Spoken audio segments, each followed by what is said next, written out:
hope that you have enough control for him, which VP likely do.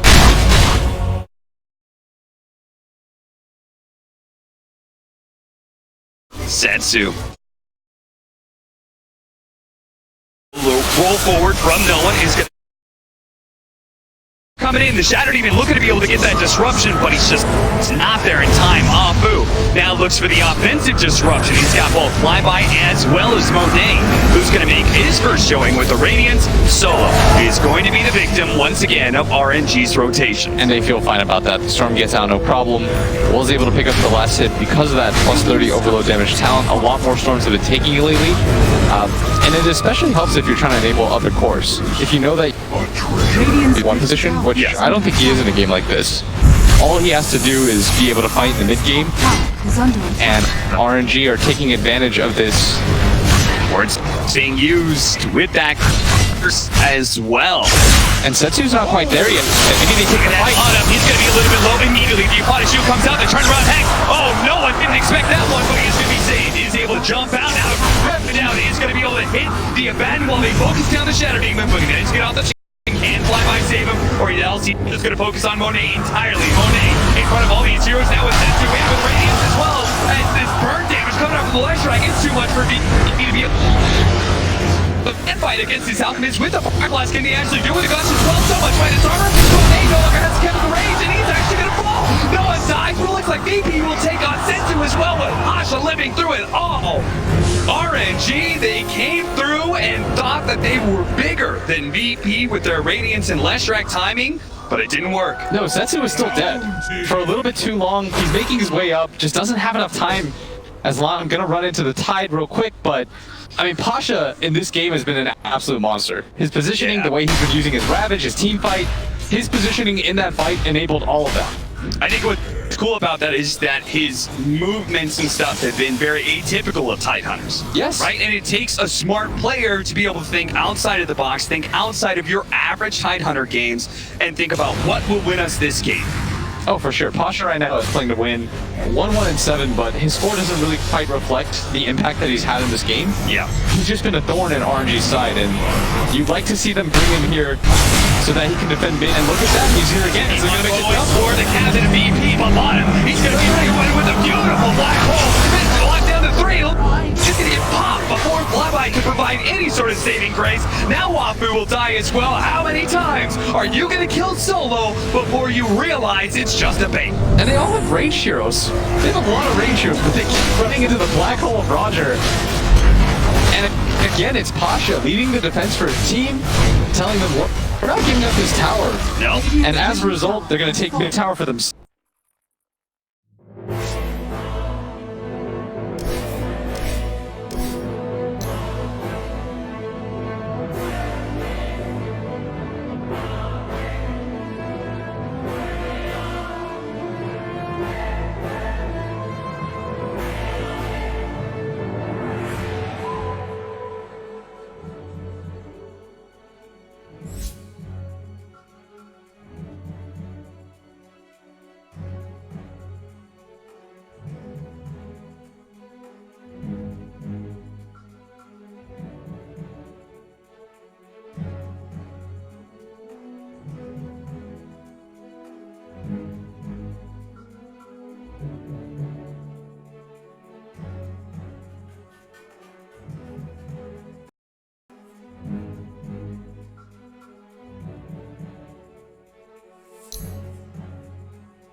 off at least one support, but Ramses, he needs to be able to get out of Timer plus the unstable concoction, nailed him. He's trying to get away from Flyby right now, slow down. Oh, the Black Hole gets canceled. Sent to two wheels under by him, and now looks to be able to chase down the heroes. They couldn't actually get towards VP, so they'll have to suffice for the 4th position. Enigma, he will be the one to fall, and RNG, can they go back to the pit after a short pit stop at the Shrine? Roshan still at 2,000 health. Absolutely, this is theirs for free now. The black hole just came up, wasn't able to accomplish enough. And this is going to be relatively free for them. Yeah, look at that. Monet carrying that fight when it comes to the damage, but it's also the disables and the saves from the other RNG members. It's if one hero can't get you, another one will. They have so many different ways to protect each other, which is what we were waiting for. They finally clean fight.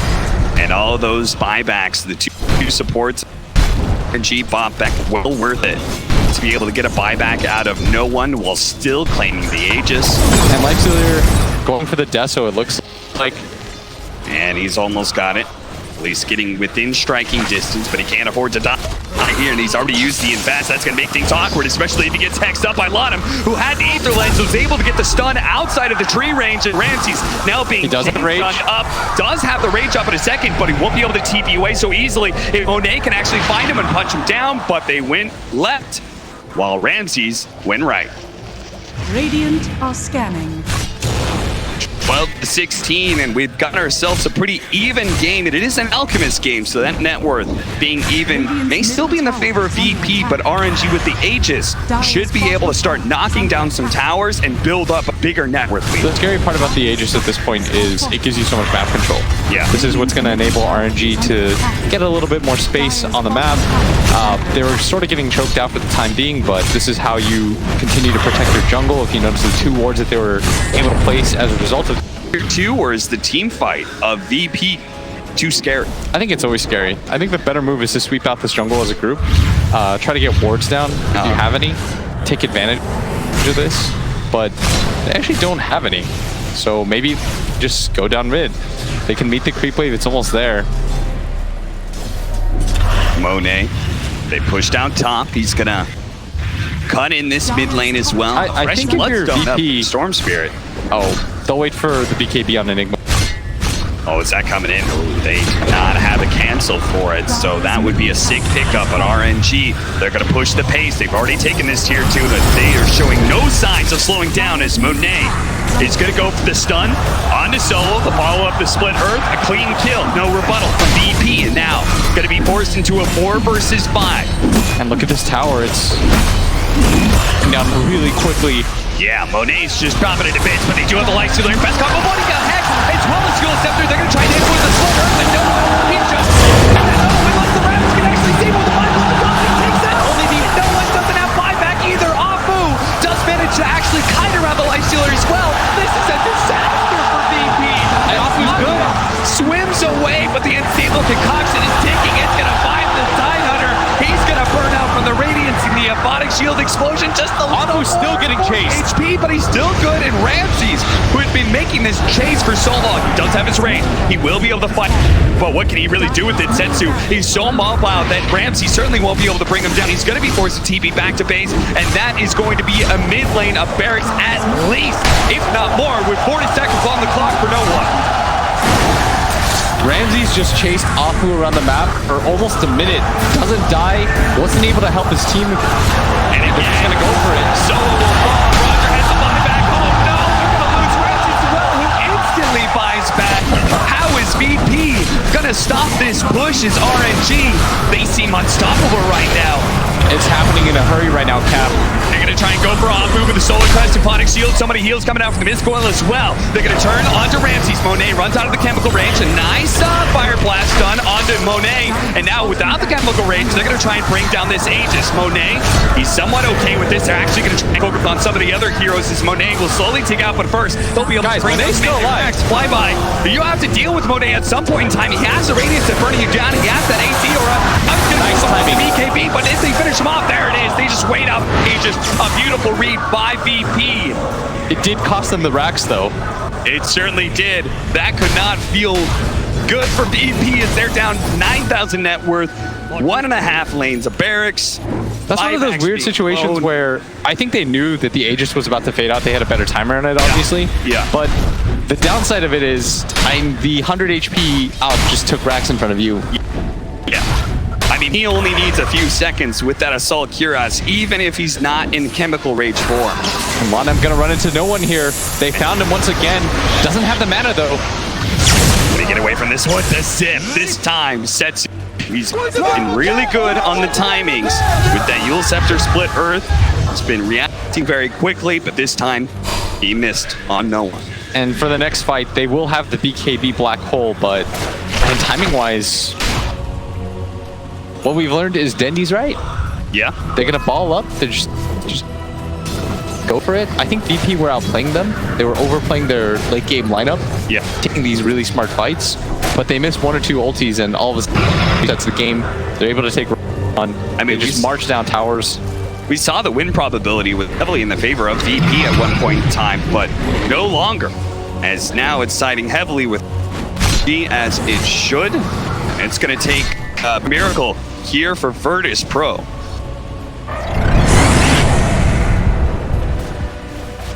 Let's see what they're able to pull off. Their backs against the wall in this game one. Virtus Pro have long been known to choke at the International. You heard it themselves. They said they don't know what it is, but the International is just a special tournament. And everybody else seems to fare okay, but VP always perform much worse than they have the rest of the DPC season. And the hope was that coming into this tournament, not being the front runners, not being one of the top 3 teams, may have given them a little more leeway against some of the other teams. Maybe they didn't study Virtus Pro as much. But being in the lower bracket and now potentially 1 game down against RNG, VP Curse seems to be returning. 17 to 18, 28 minutes in. And this is where you stop things. There's no one. He's looking for the jump right now, but doesn't want to go in first. Doesn't have a BKB. Yeah, we've seen that because the lack of the BKB, Shadow Shaman and Setsu's Leshrac. Here's the problem. Super fast on their timing. You go in for Lonum, he gets a shove. Fight's done. Yep. Fight just ends. You can't go and flyby. And if you can't go and flyby, then he'll just reset the fight for his team anyways. All of your stuns are cleared out. He feels fine. Even if he gets ravaged, just pop his ulti. DP gonna go in. They decide they're gonna try and fight around these shrines. Oh, they went on the illusion! They went on the illusion! They do it! He didn't realize. He does manage to get the black hole. The backline just evaporated. The support already down. Setsu's stunned up on the side here, but the cores of RNG are fighting strong. They've already got a bad on Roger. Meg's gonna be able to heal him up a little bit more. His call not gonna be enough. Ramsey gets the range off as well. Can they help him? He's got an infest. He should be able to get away. No one's not just shot. Gets to the other side of the cliff, but now he's stuck. And now he's dead. Oh no. He has a buyback though. That initiation. It took him so long to realize too. If they had the damage in that fight, maybe this is a little bit different. The buyback is available for no one. RNG are here in force. Pasha certainly needs the help. No one tries to jump up, but he gets hexed up. He's trying to go for Hafu. Just any time to go for the back line. RNG has the answer. Ramsey will fail to get the kill. But no one not pick up on himself. And now he's controlled up by the shackle. Finished up. RNG take game number 1. CIS powerhouse of Virtus Pro. And that game happened. We were looking at an 82%.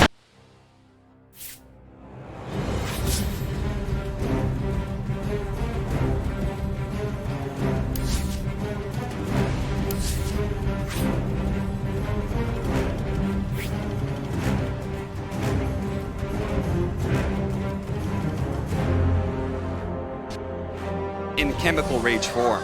Come on, I'm gonna run into no one here. They found him once.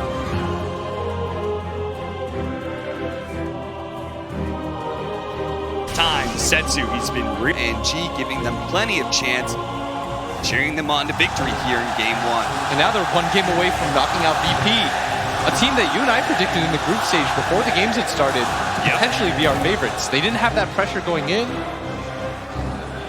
We talked about it, said maybe the VP magic will come back in time for TI. Maybe they've been keeping their head ready to go, but it seems like Virtus Pro,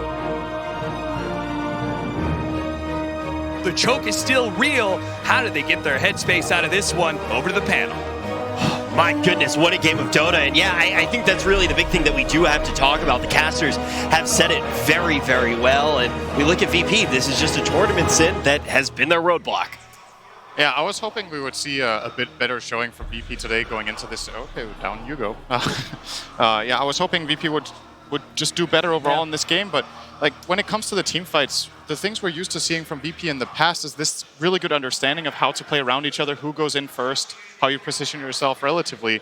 And in this game, I just see countless situations where no one Storm just jumps in, gets hexed, and dies. And when you watch the really top-tier teams of this tournament so far play, they're very good at this, like weaving, buying time, playing off that. Yeah. VP, it's just not there. They're shrinking like Rich, whereas RNG are rising to the occasion. Major shrinkage. Yes. Yeah, I do want to say, there's kind of one moment towards the end of the game, Trent, that all of a sudden it's like, okay, this is looking like it might be done and Kind of dusted. just over. I think like no one, they had that last chance, right, where they tried the initiation, last Hail Mary team fight, and then you have yourself positioned so nicely with the smoke being popped. So no one's like, oh, of course, it's the right Lesh track, but like he's hiding out of vision. They go Now, on the I illusion. do want to take a moment here. We I mean, the game was don't probably get over to talk that about it anyway, as but much, that's Toby, a nice because we big do defeat obviously there at the end of like all of looking our at a real glowing stylish brain play. folks over on Now, the draft I panel do who wanna really take a do moment great here. We typically don't get to We're talk the- about it we're the as much, cuties. Toby, Oh, because yeah, we do cuties. obviously Yeah, have cuties. all All of our right, glowing yeah, right brain here. folks over on the draft Yeah, panel who we really talk do about break this apart draft. that. Would you like I to really delve- do want to tear into it for a second because you were the one who really highlighted the draft, right? You were like, Yeah. it's all going to be about the draft for me. What did you see go down? You know, the draft actually felt like it was a team secret starter. Like it was like, okay, we're going to run the Enigma, we're going to run the Tidehunter together, and through this overwhelming power, we'll just take over. The Storm will get some space, but then you kind of get this Ramses life stealer, which is very VP. Like, I'm just going to sit in my lane, I'm going to be able to survive, I'm just going to be able to tank, and eventually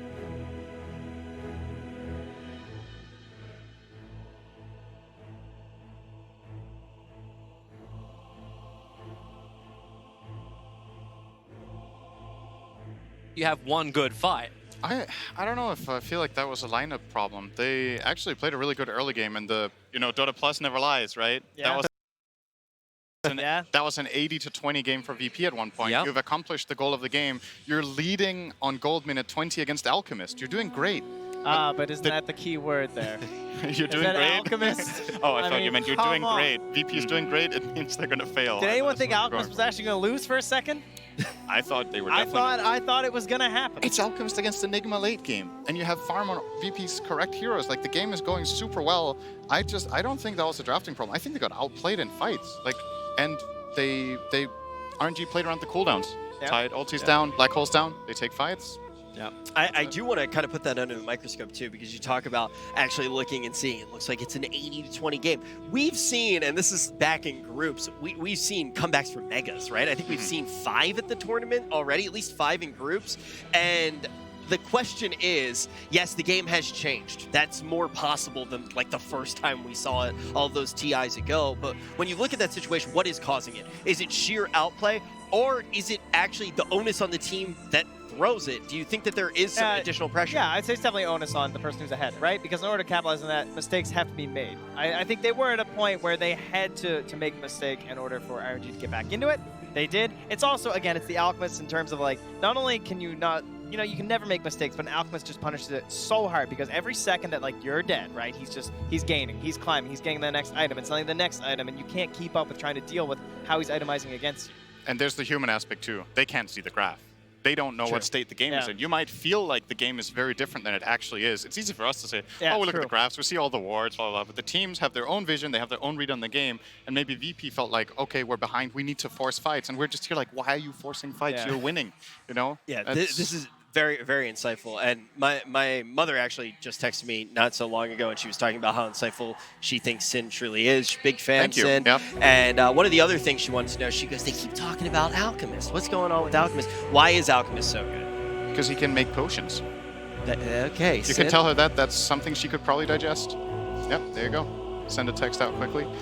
Well, She said Sind lol. oh, really? Yeah, she said wow, Sind that lol. was, nobody could have seen that coming. Oh, man. That was really unpredictable. That's Man, he's rich that's and deep into the bag today. that's my mom for you, you know. But what is it about the Alchemist? I mean, I can actually rely on you, unlike Sid. on me? Well, yeah. What is it about the Alchemist? Yeah, I heard. sure, Get sure. him, Toby. I'll answer your question that's not Alchemist related then. I actually kind of felt like Alchemist got a big helping hand by this Abaddon that was just able to also be a frontliner alongside the Alchemist. So even though the Alchemist didn't, like, he was ahead by 1,000, you expect to be like 3,000 around the 20-minute mark. You just win this fight. It's like, okay, now we take Roshan and we push with Aegis Immortal 1 and just shields and harassment from the other. They're like, there was no real answer that they could find to both of these problems, which then just made it so Leshrac didn't have to have all these survivability items, because you could see him like, Lesh, full movement speed build, just wanted to hunt, just wanted to push. Enabled by both the Alchemist and the Abaddon. I can really get behind this idea that Rich is going to ask us a question and we just answer a different one. Yeah. I think I could get used to that. I think that's really great. Yeah. I love it. Sid, what do you think of me? Trent, that was Yeah, a great game. thank I mean, I think that was a great game. It's really good. A little unexpected, I would say, to take game one like that, but this is what the fans come for. I mean, definitely these fans came for Yep. that, as you could hear. Very excited for RNG because I'm sure, you know, they were here cheering for LGD and VG. They have expectations and hype. Today was more of I was just like, oh, well, maybe they'll do it. And now suddenly they're up a game. And now they're just going to even further to fall in disappointment like true fans. Hey, Sim was back in this team. You were back in this from the start. RNG? Yeah. From what start? Well, the start of the playoffs. Yeah, I think I said toward the end of the groups, RNG picked up steam, and I think they're showing that they've improved a lot. Their day 1 and 2 were not good. By the way, do you still want an answer to the Alchemist So question? what? Do you what still want to know? So I want to go back to people who were I credit where credit's due. One of the first people who really was hyping up this RNG team was actually Kyle. I remember we were all in a room together with Kyle, and Kyle was just like, I think all of the Chinese teams are looking super good headed into the main event, and he really Like did. Keen? I mean, Sorry, hey, what? but- Oh, continue. seriously though, I think we did see a lot from this region as a whole. Keen obviously you going to do. be the first team that does bow out from the region, but they did it in style. I think it was very exciting to watch them play. But we Right? still have I mean, Chinese sorry, teams Europe. here. Yeah, it's I the think toughest trying to region, qualify right? and play I mean, there the sorry, whole year Europe. in China. I think trying to qualify and play there the whole year in China. There's Tougher the qualifiers. European I or don't know the if the Western region teams was of harder. this tournament. They're There's still looking the pretty European That's or very the true, but Western I think like teams through of the this tournament are entire still year, looking I'd pretty rather strong. very true. But I think like through played the in entire Europe year, uh, and China. I'd rather have That like sound good? played in Europe. How do you feel about that, Sin? Yeah. It's like sound good? No? You're not How do with you me feel on that about one? that, Sin? Yeah. It's like 50-50. Yeah, what do you know, Sid? Honestly, What I think do it's you 50-50. 50-50? I think both regions have been really strong. Like, it depends what your goal is, right? If it's qualifying to the majors, in Europe, you're playing against major winners every time, and in China, you're playing against 6th place teams every time. Well, you're playing against minor and major winners. Off day Yeah, and well, days off. Game. That It's is hard true. to play Vici, for 2 hours. yeah. They had to make their way there. Toward the first. end, bro. toward the end of the Yes. season, China got stronger. But I Terra would agree TV, with thanks that. for Like, 2 not months. only Libra, ramped up thanks a for little 2 bit months. Yeah. Beer in your drinking. mind, and Thanks again, hey, brother. it's a pretty Appreciate good that. time to do that as well, headed into TI. Now, when we Anyways, head that's into the the end of next my game, rant, we can man. start to look At ahead least we now. won I a think game, we've right? really gotten to look at everything that did happen in that first game.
Big AoE combos. Pick something that, skirmishes, ganks, Beastmaster, these types of heroes. Pangolier could also work. Yeah, I mean, it it was could close. still work, It was so- still looking fine for them. I totally agree, but it's such a large order, right? To break a giant mental block. And a lot of the times I use this example of the mile, right? And you look back in the history of the mile, and people weren't able to break that record for such a long time because they didn't know it was possible. I think right now, when VP looks inside of themselves, they're not sure if it's possible for them to actually win. Season 11, this biggest maybe it's the best thing to tournament, ever the biggest hit. You know what I'm stage saying? of the entire year, and RNG is going to try to make sure that they aren't able to do it. RNG wants to keep on moving forward here. They can do it in just one game, and they have the crowd behind We're down. them. We're not winning. really We can't fantastic connect bonus anything up pro right can just now. throw You know away all what? Just care YOLO it. factors. Just pick up any kind of... We're down. We're not winning. We can't connect anything up right now. You know what? Just YOLO it. Just pick up any kind of comfort heroes. Go back into that zone. Comfort heroes. And just go see back how into you could punch down RNG. You could punch As you down said, play RNG. the short kind of breaks and just, as you said, play the get in short there. kind of breaks. Toby just thinks it's a matter get of in there. going for the YOLO. Thinks it's a matter of what going for the Casey YOLO. and the folks Let's from the see squad what have to say Casey about that. and the folks from the squad have to say about that. So I want to talk about consistency because Virtus Pro is very well known for being consistent, and you're once again coming in after a very successful season to a TI. What do you think is the biggest reason behind the fact that you're able to play so well? Я цуефа. Ты. Да, кто отвечает? Давай ты сначала, потом Я отвечаю. Да это на русском. Ладно. Короче, мы все очень сильные игроки индивидуально, и так сложилось, что когда я пришел в эту команду, был костяк, я как-то, наверное, дополнил ее, и так сложилось мета, наверное, что мы начали всех выигрывать, и потом были некие трудности по игре, но мы с ними справлялись, некоторые трудности даже остались, но мы будем идти по турниру, как и на каждом, набирать. В этом наша большая сила. What are you doing differently this time around? Борис решил, что не поедет на этот International, поэтому мы решили взять панду на этот раз. What makes TI9 feel like it could be your most successful one yet? Панда с нами, враги нападают. Besides the panda. Besides the... Так. Можешь сказать, что твой цвет любимый фиолетовый? Мне, например, да. Единственное, что могу точно сказать, что наша система, по которой мы готовились к International в этом году, она кардинально отличается от того, что было в прошлом, позапрошлом. И, в принципе, это может дать какие-то результаты, потому что мы делали все совсем по-другому, мы рассчитывали по-другому, как-то рассчитали силы по-другому. Мы все-таки... Тогда мы просто очень много тренировались бездумно, сейчас мы больше пошли в понимание, а не в практику. И мне кажется, мы во многом преуспели. I asked Secret the same question, so I'll ask it of you too. VP and Secret, you both have a lot of similarities. You're both coming in at the top of the DPC. Your previous TI finishes have been 5th, 6th. How would you compare the two teams? What, in your opinion, what makes VP stronger than Secret, even though you have similar histories? Чем побеждать будем? Не Team знаю. Secret, не знаешь? Минером. Чем мы сильнее? На самом деле, на интернешнале ты никогда не можешь быть уверен, сильнее ты какой-либо другой, в какой форме она находится. Например, мы с ними не играли скримы, и мы не знаем, чем они играют, как они играют, хорошо у них или плохо, поэтому все покажет сам турнир. You've also played together.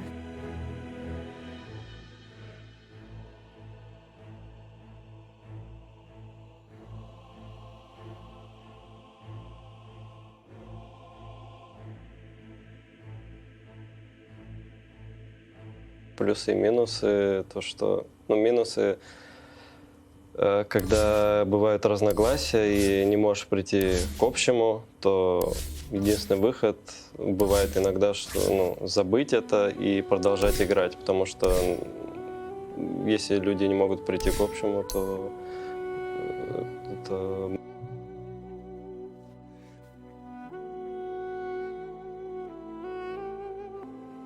может привести к плохим последствиям. Но в целом мы все друг друга очень хорошо знаем и где-то друг другу уступаем в этом плане. Идем на уступки друг другу, поэтому это делает нас сильнее. И вот и все. Всегда можно еще водки напиться, если что-то не так. Да. Drink водка, play дотка. Из плюсов то, что мы друг друга хорошо знаем, и как друзья мы друг другу идем на уступки. вот, если не можем прийти к общему в игре. Поэтому это делает нас сильнее. Мы семья. Семья, да. What do you think is different about TI? Because VP has a history of playing really well throughout the season and then coming to TI and placing 5th, 6th. Я на самом деле не знаю, почему-то у нас часто происходила ситуация, что мы крайне уверенные в себе ребята приезжаем на турнир, и что-то у нас вдруг ломает, скажем так. Что-то происходит такое, что немножко меняет наш взгляд на игру, появляются какие-то разногласия, и, к сожалению, пока что на интернешнлах мы с этим, как видите, не справились, не получилось, но я надеюсь, что этот интернешнл пойдет совсем по другому графику. How does it feel having the international in China for the first time? Ну, необычно, но мне лично хотелось бы, чтобы для меня ассоциация International это с Америкой, Сиэтлом. Всегда, когда еще не играл ни разу на International, мечтал там играть всегда. Может, тут даже лучше будет, поэтому увидим. Режим ожидания, так сказать. Very well done. Good job, gentlemen. Thank you. Thank you. Thank you. That's it. Well, originally, before we jump down to the interview, you heard from Toby that maybe they needed a little bit of YOLO to be able to take it. Then we hear maybe they just need a little bit of techies. Hey, you know what? I'll feel really better when you start using reference points from both Syndrome as well as Trent and not from me to start our conversations. I noticed he's getting closer and closer to you as well. I think he's taking a liking over there. So you just want to wear a vest, don't you? You need to, like, your used car salesman look is absolutely fantastic, but you need to level up to the vest. I think it's a safari. Got a couple animals on there. It's hey, perfect. man, we can look at me all we want, but we really want to be looking at the teams here. We want to talk about that's what everything we're that here they have for, to- right? I thought they were on a safari with the panda. They're all about the panda, right? Isn't that what you're leading into here? They're all about their energy. Their chakras are blocked. They need to unbreak them. Can I just say, we've talked a lot about VP. Obviously, they're a big name coming into this that people are expecting a lot out of, and they have flat out just not been delivering, that's fair to say. But I do want to talk a little bit more about RNG, because the reason Kyle had this team rated really high going in was that he'd been talking to some players, and the teams were just saying RNG is destroying people in scrims. Like, RNG were winning all their scrims, they were playing super well. Lots of the teams going into the group stage were expecting RNG to be one of the top placements, and then when it's crunch time, they're not delivering. So maybe they had a bit of a mental problem that they needed to overcome, but now that you start getting those wins, you start out slow, you recover during the group stage, sure, you don't make up a bracket, but you get better and better and better. You win your first best of one, you win your first game against VP. This team is maybe getting to that state mentally that they were in their scrims. Right. And that's scary, because then suddenly if all the teams were scared of these guys and they're playing up to their level, they could go really deep. We've seen lower bracket runs before. That was exactly what Kyle was talking about. He was just like, the scrims, the scrims, the scrims. And I feel like that is something that Kyle has always evaluated really high. I actually remember that kind of the first time that I got to work with a bunch of you guys, and Kyle was talking about the scrims. I believe that time it was actually EG that he was talking about. And how much stock can you put in scrims? Because now you're starting to say it seems like they weren't hitting that form. Maybe they're starting to find it now. Do you think, like, when you get to a tournament that you can look at the scrims a lot and say, okay, this is how we think they're gonna do? Well, how many times do the scrims actually reflect in the results? It seems to go the other way more often, I would say. But maybe it's because everyone always hypes up someone, because they're like, yo, I heard that these guys are absolutely destroying the scrims right now. You guys have no idea how good they are. And then they come in and they just place like bottom 4. That is definitely not unusual. You know, like, it happens quite a bit. So there is that element of just getting on the stage. I think it probably helps having someone like Lonham, who can, like, you know, he's been here several times. It's not like all these players are like super new or anything, like they're names that we know, but he's kind of one of those like OG veterans. It's hard to beat him in the whole space. No, he was in the first ever grand final of TI. Yeah. This guy's retired and come back like all the greatest Dota players have. Like it's he's done coach roles, he's done captain role, he's done like normal roles in teams. It's like this guy's got everything. And you're right, if these guys get better and better as time goes on, they've got the leadership that's there in the game while the game is going. And they have more than just one player that's experienced at going far in TI. Monet played on LFY at TI7, who arguably at multiple points of that tournament looked like the absolute best team. They ended up getting third. They didn't manage to get to that grand final, but man, they had some moments of brilliance. They were crazy. They were really, really good. And if we get that style coming out of Monet, maybe he can activate some of the other newcomers to the team a little bit into getting comfortable. Sounds like they're trying to bring that out of them right now. Yeah, I'm going to be honest. You look at RNG right now, and you just look at the facts. You get down to brass tacks right now. I think you kind of say RNG feels like the favorite all of a sudden in this Yep, series. they do. They come in as the underdog.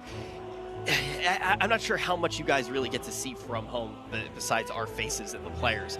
This place is packed, and there's an overwhelming desire from a lot of these people to see RNG come out on top. And then you have the added factor that you have a team that we're saying has a mental block, and they just lost a game against a team that they didn't expect to lose that first game to. As much as we've seen them in some of the other tournaments throughout the years, whether it's majors, minors, we see them able to drop games, drop series at the beginning of the tournaments, and they're able to wash that all away, and they're able to bounce back. Do you think that they're going to be able to do it here? We're going to find... RNG's turn to ban.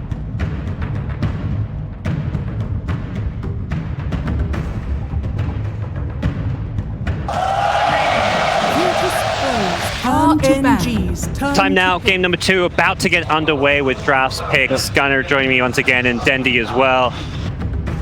And I want to talk to you first. Navi, sorry, not Nash, Virtus Pro, they kind of collapsed after an early game win there.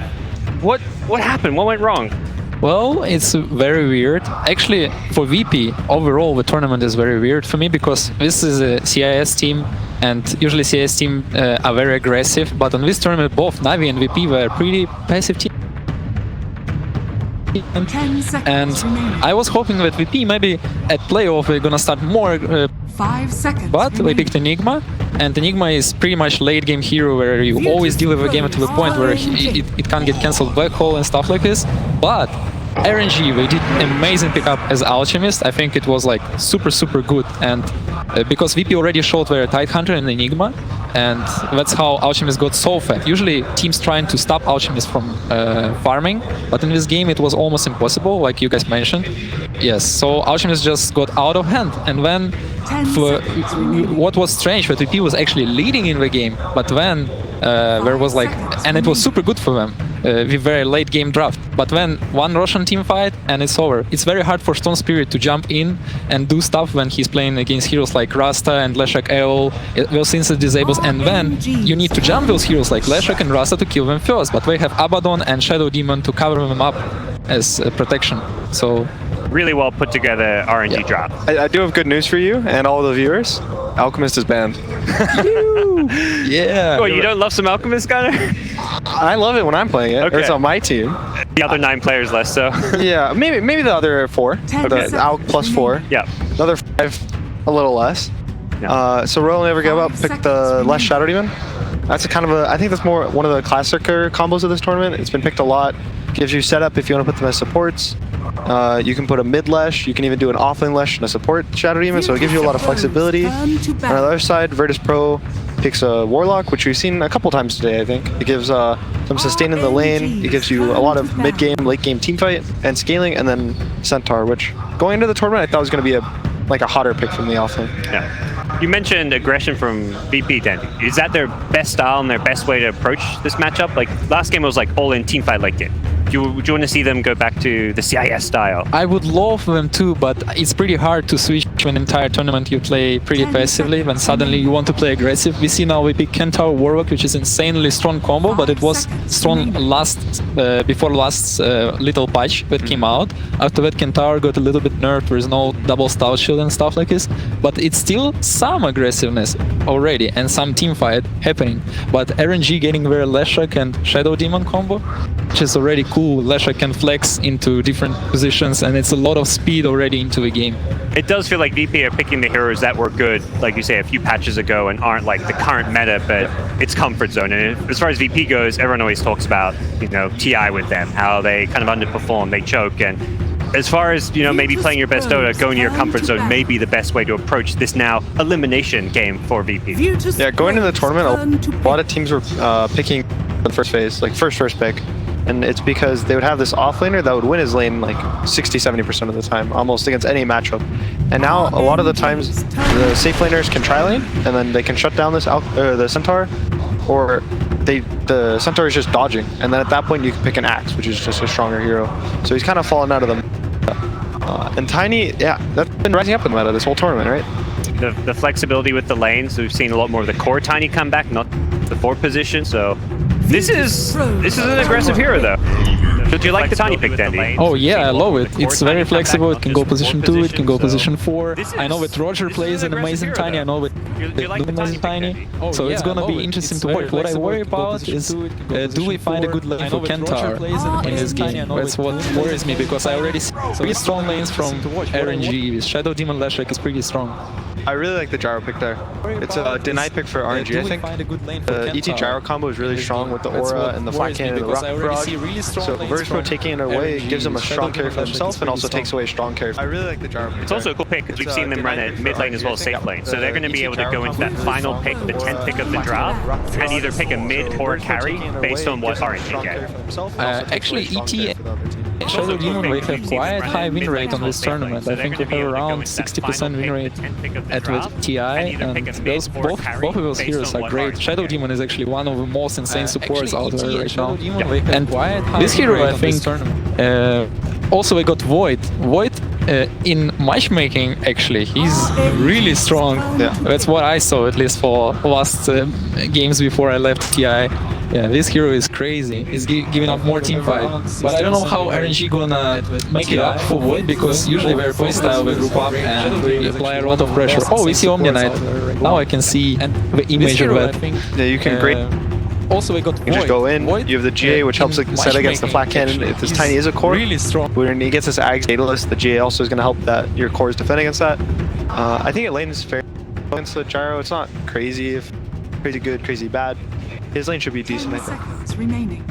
What we've seen here, so VP now thinking about position 4, position 2 or position 1, because Gyro can maybe still be mid lane against Lashrak. I think Noon played a lot of games with Gyro like that, and maybe we want to secure the late game a little bit more than just having a Gyro. So most likely they watching for carry, and VP did it a lot. They picked carry for last pick. So let's see what we're thinking of this.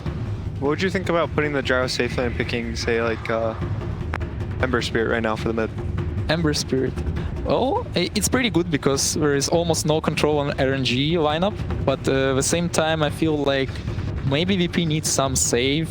Like I would call OD, which is not bad against heroes like Omni and Void, but at the same time OD being pretty weak hero lately. Yeah. They and banned it out, and they banned it out. Doing one of the few mids who still does play it from time to time. Yeah, the Axe build that some people go can really save this game, you know? VK, which is pretty good against Void. Double F. Yep. This was one of the classic counters to Void if you go back a few years ago. We saw Wraith King often come out just because you don't want to chrono him when he's got reincarnation. Yeah, against a lot of these like Enigmas and Tidehunters and Chrono, these big ults you want to kill their carry with. You can't kill a Wraith King. Yep. You kill him once, you don't have a spell, he turns the fight. And you can even go that, you're playing against Lashrak, a lot of this uncontrollable damage. The Blade Mail build feels really good after your Radiant, so it is a hero that can cause a lot of problems. Yep. Well, final thoughts, Sandy? How do you think about this draft? I think RNG got this late game actually. I really like it if the game goes deal with it. Okay, well, we're going to hear from our the vote coach before we hop ourselves in the game.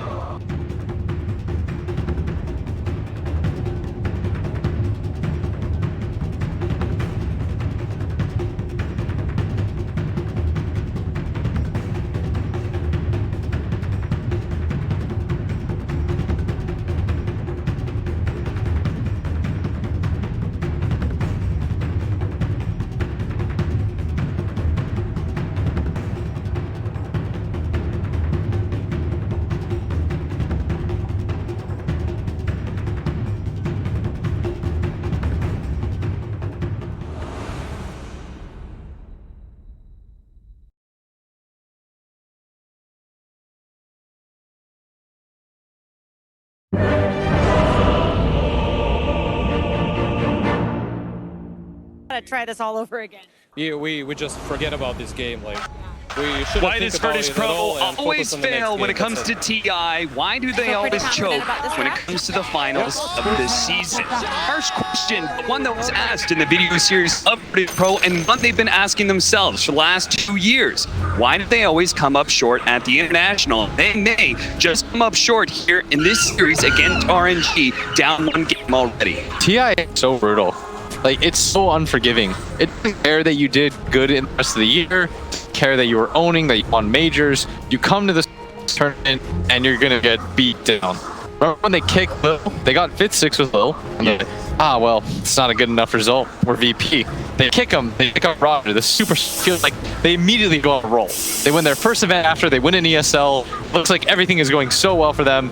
Then they just get hammered. They get handled. They get 8th, or they get 6th. Then they get 6th again.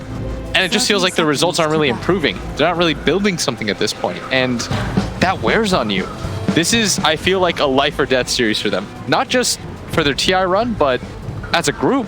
As a team, absolutely. If Virtus Pro, as a roster, cannot survive a 9th through 12th place. Yes, I will confidently say that if this team, they were built for a top 3 finish. If they don't get it this time around, that could just be the end for them. And RNG on the other side of things, I mean, we saw in their video interview yesterday, it was like, if we get top 6, we'd be pretty happy about that. Yeah. And now look at them. They're 1 game away from knocking out VP. And that's part of it too. I think the expectations, the composure that a team can potentially have, those are the things that matter when it comes to TI. Everybody's great strategically. Everyone's good individually. It really just comes down to, can you put it all together? We start off our game here. Virtus Pro. Roger's going to start things off, taking one hell of a lot of Shadow Poison charges. We've got a Wraith King Warlock versus an Omni Knight Elder Titan. A mid matchup of No One's Gyrocopter versus Setsu's Leshrac. They're going to give Setsu Leshrac, which is pretty incredible as this hero has really been shining at the playoffs. Yes. I think that, especially with the way that Sumail's been making it look, it has so many good things going for it. You don't really lose very many lanes. Like, you feel quite good against most lanes. It sets up for kills easily. It pairs with one of the most important / versatile 5 positions in the game, Shadow Demon. Like, there's so many ways to utilize Shadow Demon around your Leshrac is one of those heroes where you want to burst as soon as possible because of his toolkit, the way that Pulse Nova and Edict works.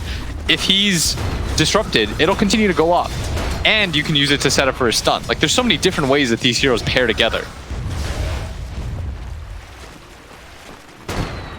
The tiny Centaur lane against a Faceless Void Shadow Demon. Roger's been trying to get real aggressive, interrupting Afu's pull-in. Is this a matchup? It looks like Virtus Pro, they're just going to have to dominate the laning phase in that first 20 minutes of the game, right? I sort of think so, but I think what the real crux of the lineup is, they want to just run at you. Yeah. They have 5 really good heroes that are running at you. They're just going to face check team fights. What I really like about the Warlock Wraith King interaction is that the way that Wraith King works as a hero is once you go on him once, you don't have to just drop your rock reflexive. Oh, Setsu, that's going to be a first blood for No One. Unexpected in this mid matchup. Did he just get soloed? Yes, he did. Completely solo, completely 1v1, and Roger, with the Invis rune that he stole away from Apu earlier, does manage to find the kill on the opposing support. Surprise! As he was headed towards mid lane, but that was sort of rendered pointless since no one just killed him. Good start for Virtus Pro here. It's 2-0, but they're going to need a lot more, as you said. They're going to need to run at you. They're going to need to find strong initiations, especially against this lineup of Void plus Leshrac. That's a deadly teamfight duo. Virtus Pro, Ramsey's going to be pushed back here, so instead they're going to get a lot of damage on a solo as he goes for the body block. Did that throw you off for a second? What? Nothing. Sitting in position. Is this a free Omni lane? Toss back. Look at Roger. He wants to be able to get another kill on Setsu, and it looks like he's able to get it with the avalanche. The toss back into the Gyrocopter. No One runs into the tier 1 tower range, and that rocket barrage will just eat Setsu up. This is such a good start for No One. Goes without saying, but 2 kills, 14 CS. This is the kind of hero where I feel like Gyrocopter, if the laning phase goes well with that, you're really happy. Since you're prioritizing going for your rocket barrage and your homing missile over just like pure power leveling flat cannon. Certainly going to offer a lot more kill power when it comes to some of these team fights.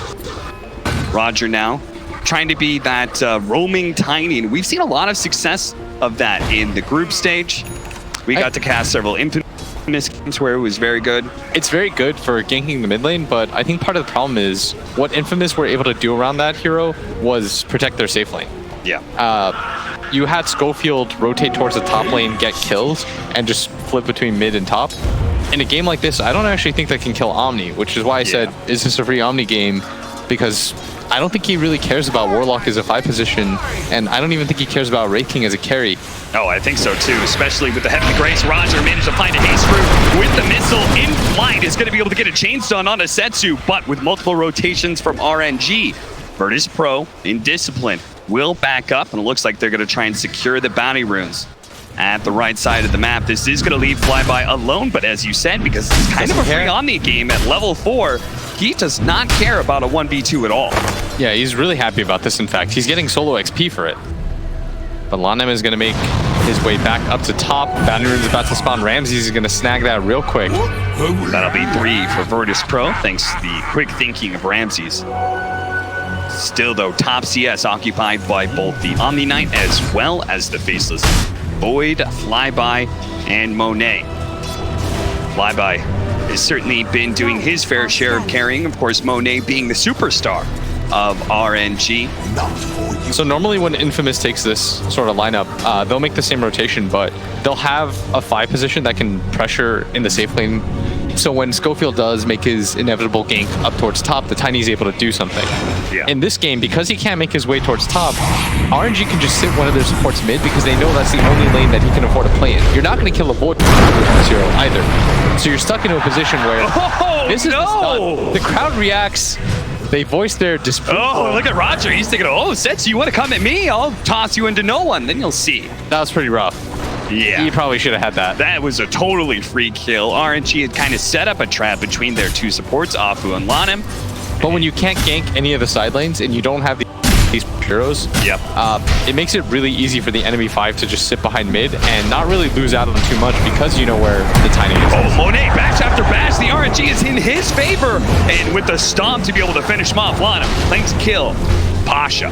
Let me say conversely, Cap, it's really easy for RNG to set up kills with the heroes that they have in any lane, but Roger running at Afu for the time being. Dire's middle tower is under attack. Sad part is, again, he can get behind that Omni Knight as many times as he wants to, but tossing him into Wraith King and Warlock, that's going to be hard kills. You can see Flyby with the Heavenly Grace able to purge off some of the damage from Wraith Fire Blast and the Shadow Word, Fatal Bonds. It's just a perfect lane for Omni Knight to be in. So you said that you thought the laning phase was going to be, or that VP needed a really good laning phase, but RNG's laning phase is going to be fine. Despite the 3-1 kill lead, RNG is only down by a K.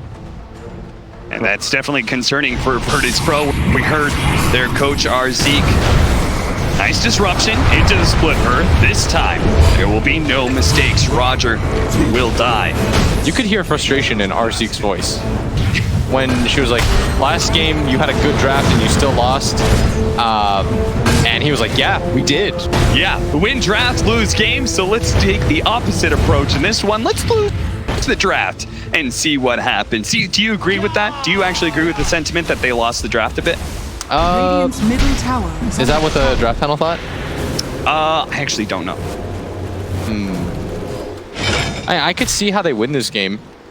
Faceless Void isn't fantastic against Wraith King. Yeah. I think this is actually a pretty good run at you lineup. Just there's a lot of counter initiation, which is usually the way you play around that. Like they have Omni Knight and ET and Shadow Demon. Like I think I like their supports better on the side of RNG personally. They're certainly going to look at with a Faceless Void, whether it's the mechanism of the disruption or all the damage that they can lay into a Chronosphere. 6 energy there. Scaled well into the late game. Virtus Pro, especially with the laning phase going the way it is, they're going to need to hit that really strong mid-game timing. They do have relatively low cooldowns, so they're just going to have to hit back to back to back, even sometimes without the golem being available to them. I think they're just going to have to keep fighting through it. No one just goes ahead and gives up that mid lane to Roger for him to get a little bit of experience. He is quite low level. We see this from this 4 position. Tiny who rotates around non-stop. He's going to be a good boy and actually stack for his cores here. Stacks both the camps quite nicely. returns to mid lane to start getting some levels. Maybe not. No one's just being greedy. He's taking all of the smoke right now. In a relatively quiet laning phase right now, in part because we just don't really have the heroes to be able to run around and gank. The side lanes are just a bit too strong. Even that Centaur versus the Faceless Void matchup, it needs a bit of luck on RNG's side to be able to claim the kill like that. I think this game, at least till the mid game, will be a farm fest. Yeah. Until you get levels on the side of VP, and that's why no one... He's had a lot of camp stack for him. He's just going to clear these in the jungle, no problem.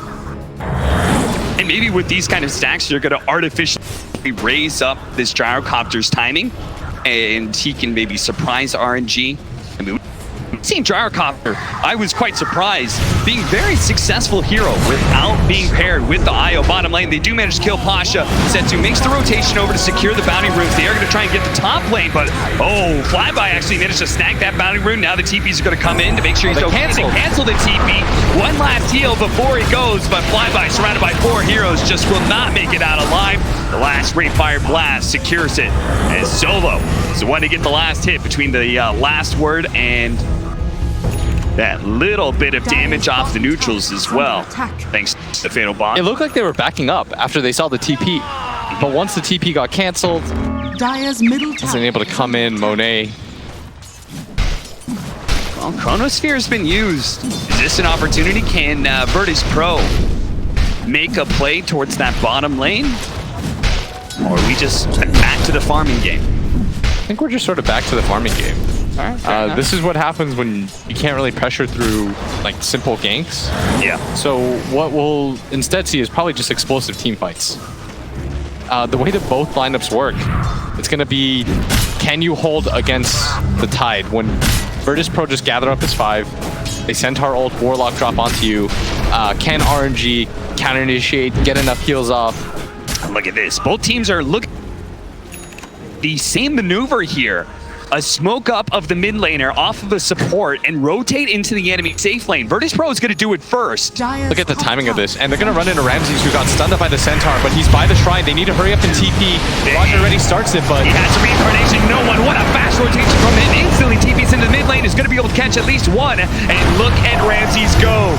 He's going to be able to get the stun onto Setsu with Roger with a follow-up as well. They're going to lay into that left Shrek and pick up the double kill for no one. As you said, things are going to start in a hurry. It's going to be explosive team fights, and with RNG having their smoke run into a Wraith King, disaster occurs. RNG have the most like bend don't break lineup I've ever seen. What's going to happen is they're going to get run at, and they have to just be able to hold up spell usage. They've got great heroes at counter initiating though, Cap. They've got Chronos here, they have Shadow Demon Disruption, they have Heavenly Grace. They're able to reset fights really nicely. But if VP can just get on top of them and pick off heroes individually one by one, that's where their lineup is going to be very strong once they start with a numbers advantage. Pasha trying to chip away at that bottom tower, activates his retaliate stacks, but doesn't really commit to the towers. A little bit skittish just because there's so many heroes of RNG off map right now, but it looks like with the rotation of Roger and no one, they should be able to find. They're not sure exactly where he went to. It's through the trees, but still Apu will eventually be found and killed. You haven't mentioned it, but Fatal Bombs plus Black Cannon, that's got to be a... Being pressured, they have to defend this. So they're going to bring back no one. They know that bottom tower is ready. Free Flyby's here too. They wanted to bring their strongest hero in. Monet going to get run into by Ramses. He's going to throw out the stun. No one's going to defend his tower. And as long as they can keep this mid tower alive, VP can continue to get aggressive around the map. And in fact, I think they should think about taking mid tower themselves at some point. The downside is the carry is going to go for that Radiance, but I don't even mind Ramses just coming in at this point. Secure the tower with your ulti. Yeah. Especially, is he level 12 yet? No, he's still only level 10. He just doesn't want to have to use that really lengthy reincarnation cooldown. Roger. The downside is going to try and get that toss on a flyby, I don't even mind Ramses just coming in. The Omni-Knight is not the best target. With your ulti. Yeah. Ramses going to TP out to the other side of the map, understanding that he's pressing his luck a little bit too much, and his timing couldn't have been more perfect. RNG, the because they've taken the top tower, they know if he is farming that jungle area, the shrine won't be near enough, and they can probably pop 2 lives. Yep. But Ramses read that really nicely, was able to understand that they were probably making their way for him. And even though these carries both with or the hand of Midas and their timing is going to be similar in that regard, the Wraith King does have that option of always just being able to summon the skeletons and TP to the other side of the map, knowing that the skeletons will push in the waves and force rotation. Oh, look at this. They've read them perfectly. They're drawing the lines. They know they're up there. Yep. And they're just going to play on this right-hand side behind the mid tower. They still want to be able to protect it, but at the same time, if they don't engage into RNG, the dive-ball needed will finish off this mid tower, and Roger tried to brave that distance, but now maybe caught by RNG. Monet doesn't want to use the Chronosphere for just a tiny. He's going to get bonked in the head, but that's what Flyby is there for, with Heavenly Grace and ready to go with the heals. Now Roger's going to be slowed down. They do have a good ultimate coming out from no one. The turnaround with the avalanche as well. Can they do any sort of damage? These are really taking heroes on the side of RNG. Onto the Gyrocopter. Now they're going to be able to Chronosphere. They can't. Helicopter gets dropped with a bit of bunch as well. Now the flat cannon shots raining out on RNG. All of them quite low, but do they have the catch? A nice toss on the Pasha. Will be able to get the stun on Delesh. And now the Rocket Barrage running down Flyby. Missile nails him, and there's just nowhere to run to, nowhere to hide. He's going to try and outpace no one, hide around these trees, away from the Rocket Barrage, just buying more and more time if possible. Drums being activated by Pasha just to make sure with TP Way, but the stomp is there. This is why Pasha continue to chase with the Gyrocopter all along. And they got split up way too much in that engagement. Try to do a little bit too much. Once the Omni Knight went on the high ground, that fight was completely done. They weren't able to hold. And they really funneled with that deep Chronosphere. They funneled into that part of the mid lane where just a beautiful Fatal Bond to Chaotic Offering was just going to cause so much chaos and damage, no matter what the Omni Knight's heals could do for you. So there's one incorrect thing that RNG is doing is they're running at heroes after the fact. Okay. Like making your way towards that top lane, I think is such a big mistake because you know that Ramses isn't going to continue that push. The better move to make at that point is to go towards the triangle, because in Dota you don't want to just run at tops. You want to try to anticipate where the next move is. Okay. If you're going for the previous play, you go towards that top lane, you're just wasting your time. There's no carry that's crazy enough without his tier 1 tower to push past where your previous tap point used to be. Right. So what you have to do then is anticipate the next maneuver. You have to go where the creep wave is going to be, send your Lush track up there to farm that wave up, push it in, 3 heroes go to gank, they feel safe, you get the kill on the Wraith King in that way. Carry that's crazy enough without his tier 1 tower to push past trying to do a better job of hunting down these Virtus Pro heroes. Yeah, that's why Ramses was able to sniff out the gank at bottom too. They came down for him, but there will be a certain point where Ramses will just retreat into the jungle, and you have to learn how to anticipate that. When you push out the top lane and you don't go for the tower, you can assume that somebody from VP will then there, push out the lane themselves. If it's a carry, you'll get it to a certain point, and then move to another part of the map. And that's what the real difficulty of Dota is, trying to understand where that next move is going to be. And because of that failure, we're going to see Radiance picked up by Ramses fairly soon here without dying once. But this is very well covered up by the fact that Monet has kept his farm up very high and actually has a hand of Midas into a Maelstrom. He's not that far behind the Gyrocopter. He's actually ahead of the Wraith King, especially with the tower being taken now by RNG at the top tier 2. That network gets boosted up even further.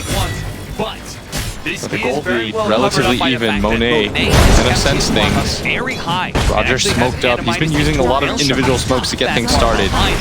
And because VP, especially with the tower is taking this tower a little bit later, they're going to get pressured in other lanes. But because they're so well set up, it's impossible for RNG to defend this tower. They don't know where the vision is. They don't have the vision themselves down there. I mean, they'd be walking in blind if you're wondering why they're not just going for it. Yeah, especially with now they've seen a BKB picked up by no one, just delivered. Ramsey's going to be the first one on the scene defending this mid-tier 2. It's impossible because he's got that reincarnation in hand. Yeah, and 5 vision is on 5 situations. You're only going to defend that area if you have vision pre-set up. Yeah. Yeah, it's like the number one thing that I see a lot of pubs make the mistake around. It's they want to defend or take fights where they don't have vision. Then you're just coin flipping for yourself. You're hoping that the enemy team also doesn't have vision and that you can just out-team fight them. But what you want to do in pro games is eliminate that random chance. Don't just leave it up to hopefully we click buttons a little bit better You want to like make the things number one thing that I see a lot of easy for yourself as possible. They want to defend Lots or of take deep fights where they vision don't have down vision. from Virtus Pro, as we saw. RNG already had one idea where a ward was going to be, and Afu still does not spot it. Did they not see it? They had entry down before the ward was placed, but I don't actually time think after they see it. time, they just walked past it. It's in such a weird position where I actually think it's just outside the vision at bottom Looking to be lane. able to run down Setsu. TP out after the Yule Scepter, but the stomp is still there. If he had been a little bit faster on the Yule's TP, maybe they could have done it. I'm not sure how long the animation of the stomp. And that's actually the classic case of they anticipated him to beat down. Yeah. They actually read where Setsu was going to be pushing out the lane. Virtus Pro, as soon as he kind of pokes his head out, they immediately cut it off. And now they're going to be well set up to establish dominant map control. It's the 20-minute bounty runes coming up. And Virtus Pro leading the charge. Ramses with the Radiance, now level 15 as well, with the 15 strength talent that so many Wraith Kings have been taking. This is a really big power spike for him. They know he's strong right now. They want to play behind him. Not even bothering to mess around with the bounty runes right now. They try and get some chip damage on the tier 2, knowing that RNG aren't really in position to claim those bounty runes on the right side of the map. At this point, the Wraith King is better than the Faceless Void, because the Chrono doesn't hard counter you. In fact, you want to be countered. You want to be Chronoed if you're Ramsey. He's going to ignore it. You Chrono him, he pops a second life. By the time he's alive, he can run at you, and that big team fight ulti's on CD. Time is money. So Setsu's going to push out top lane. Somebody from VP should respond to this. I don't think they should just blind push down this mid lane. I actually feel like then Setsu will get damage on this tier 3 tower, and you always have to worry about Especially who's super tanky right now. Monet is actually going to go and try and execute solo, but instead going to be caught by the toss. Saved now by Flyby. And now the BKB activated solo. The stomp in. They're trying to finish off this Omni-Knight. The physical damage isn't quite good enough. He does get off the head of the Grace. While Monet finish off that support. Monet is now going to turn onto Pasha as well with the Soul Catcher. Bringing this tanky Centaur low. He's trying to find his way out of here. But Roger, a beautiful initiation to stop the force snap. Somebody die! And they do manage to get him. Unfollow, unstun onto Monet, but he time blocks it off, and Pasha is so low. One swing from Afu, another one. They need a little bit more, and finally it does go down. Rusher with the Yule Scepter into the splitter of his net as well. And Ramses, you don't have the backup. So he's going to start retreating. It took them so long to kill Flyby. Dire's bottom tower. It took forever. This Omni-Knight, you said it's a free Omni-Knight game. He got so much farm, and it shows here in these team fights. His Virtus Pro struggled to be able to bring him down, and round after round of Guardian Angel, Heavenly Grace, so many heals being thrown around, just allowed RNG to persevere through the burst. It was like a 2-on-4 fight. It lasted so long. The Leshrac was able to respawn, come back in, had a free time, just sort of walk through VP at that point, and it all comes to the fact that Flyby lasted for forever. I actually thought he was going to live for a second. That was a really nice force staff by the Elder Titan. If he's able to pop his heal there, I mean, he's going to reset. And it all starts with Virtus Pro just getting a little undisciplined, right? They show Ramses up there in the top lane, but get caught on top of the shrine. RNG made the that there was an error in Virtus Pro's moves. And that's part of when you push out that top lane blind like that. That's why I wanted somebody to push in that lane before they went for the mid push. Yeah. Because then it becomes progressively harder. If you're going to go defend that top tower, you have to make sure that everyone gets out. Roger in range of the Yule Scepter. Back-to-back nets. He'll die. I don't know if he thought it was going to be a free defense at that tier 1 tower, but all of RNG is here. Well, the rest of Virtus Pro, they're going to try and push the other the map. They're gonna take pressure though in this bottom tower. Yeah. Plus, I don't even know if that top tower is free. If you think about it, it's so close to the shrine. They don't have any vision up there. It's healthy enough that RNG will defend it. Ramses. And that's why they go back. They make the smart call. They allow Ramses to just defend. RNG want to avoid this hero right now. Don't run into the Wraith King. We saw that from the last engagement. As soon as the Wraith King shows up on one side of the map, they move to the other. They're just trying to avoid fights with the Wraith King while he's still so strong. He has the top CF, top net worth right now.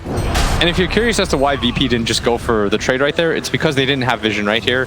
Plus, they know they're weaker. Yeah. If the shrine is up for whatever reason, they have vision on top of this hill, or they see you coming, VP is going to get wiped again. Yeah.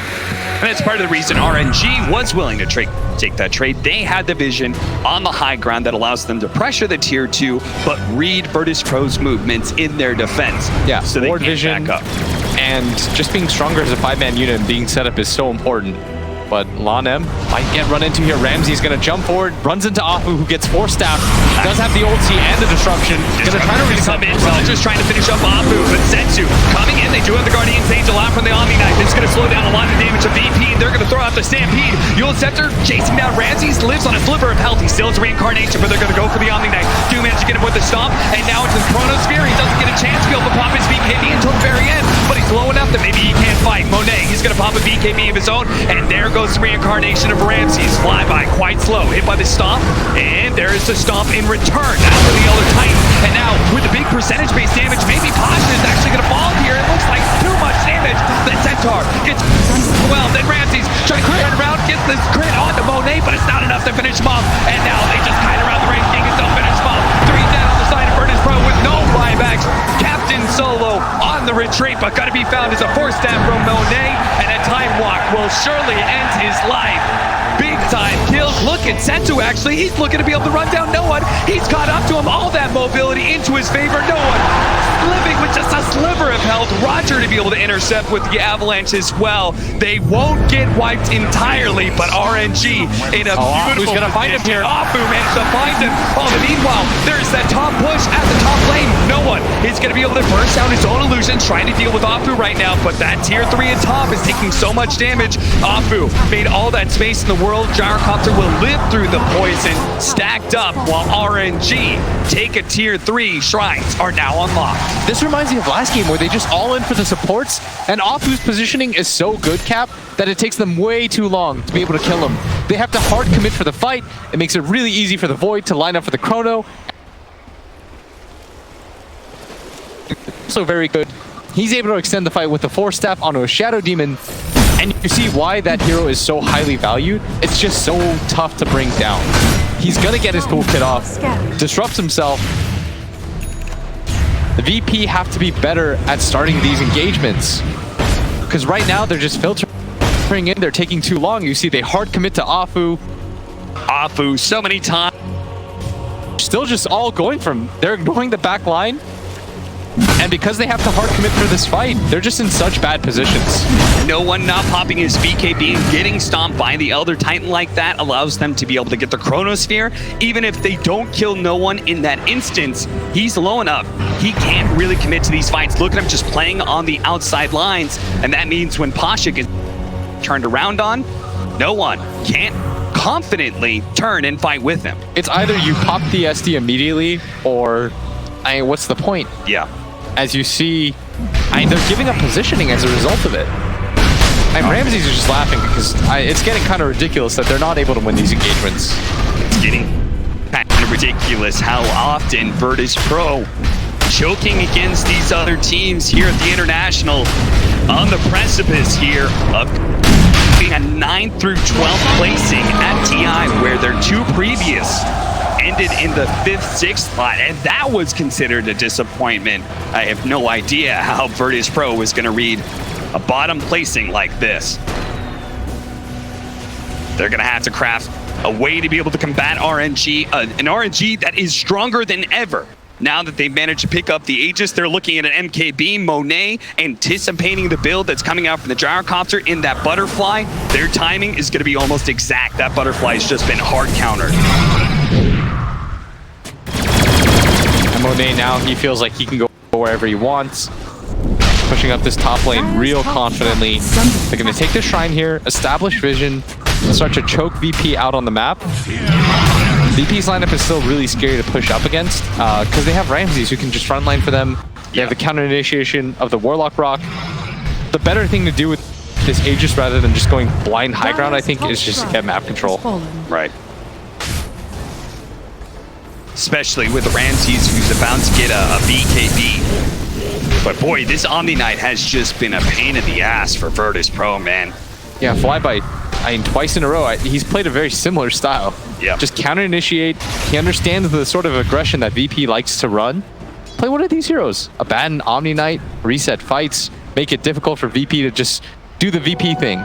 in a team fight, get one hero out of the way, move on to the next. Cut them out at the knees. Are fortified. The last time these two teams matched up against each other was in the group stage. That went 1-1. With the first game going to Virtus Pro with that big team fight lineup, very similar to what they drafted in game 1 of this series. But last time they managed to pull out the W. Here, Virtus Pro may just get 2-0'd by RNG. Monet, look at how big he is. He's got the MKB on its way and is thinking about Satanic. I sort of think I don't know. The initiation, of course, is going to matter more, but so is the vision game. They need to be able to find the Shadow Demon immediately. The combination of Aegis, BKB, and Heavenly Grace allows this Void to play on the front lines like most Voids are not able to do. And Ramsey is going to TP in. They want to take this fight around their shrine area. Plus, they have the high ground. You can't just allow all of your map to get filtered out. They're going to run into each other 5-on-5. Disruption, Soul Catcher. Ramsey's already quite low.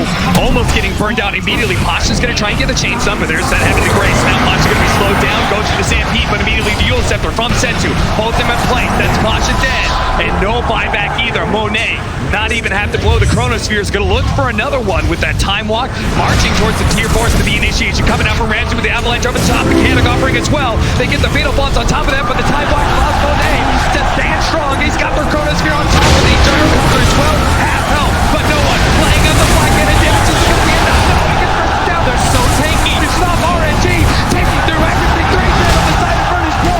No buyback for Roger as well. Immediately buys back. Him and Ramses are going to have to watch Elena Barracks being pummeled down by RNG. No one does have the buyback, but they're still not very strong right now, Cap. 10 seconds left on this Wraith King ultimate. Doesn't have BKB. There's still an Aegis on this Void. It's going to last for long enough for them to claim a set of racks. Looking towards mid, but there's still a tier 2 tower. They could just swing up towards top. And the initiation. Ramses trying to go on the left track, immediately trying to deal with the damage dealer. He does have his reincarnation up. Monet is going to take that away from him nice and fast. They do manage to get the toss up in the air on his Sensu. Ramses really wanted to be able to lock down that left track, but can't actually get him. And he may just fall here. It's Monet challenging with bash after bash. Gets the beyond. God might be able to finish up Ramses. Gets Roger as well. He loses the Aegis, but he's got a second life. No one can finish up. Is that it? Are we seeing the last of Virtus Pro at the International? They just and perhaps the last of this roster. They can't kill anyone, Cap. They hard commit. It must be so demoralizing watching Virtus Pro call it. The curse strikes again, and RNG make it through the best of one. They take down the TI9 powerhouse of Virtus Pro, and the home crowd is on their feet. The Chinese underdog team of RNG barely makes it through the qualifiers, barely makes it out of group, barely makes it through best of ones, now dominate Virtus Pro in a swift through the qualifiers, barely makes it out of group, barely makes it through best of ones, now dominate Virtus Pro in a swift 2-0. And the Kings of CIS in a stunner. This is what I feel like is our first really big upset. We're going to see VP go home at 12.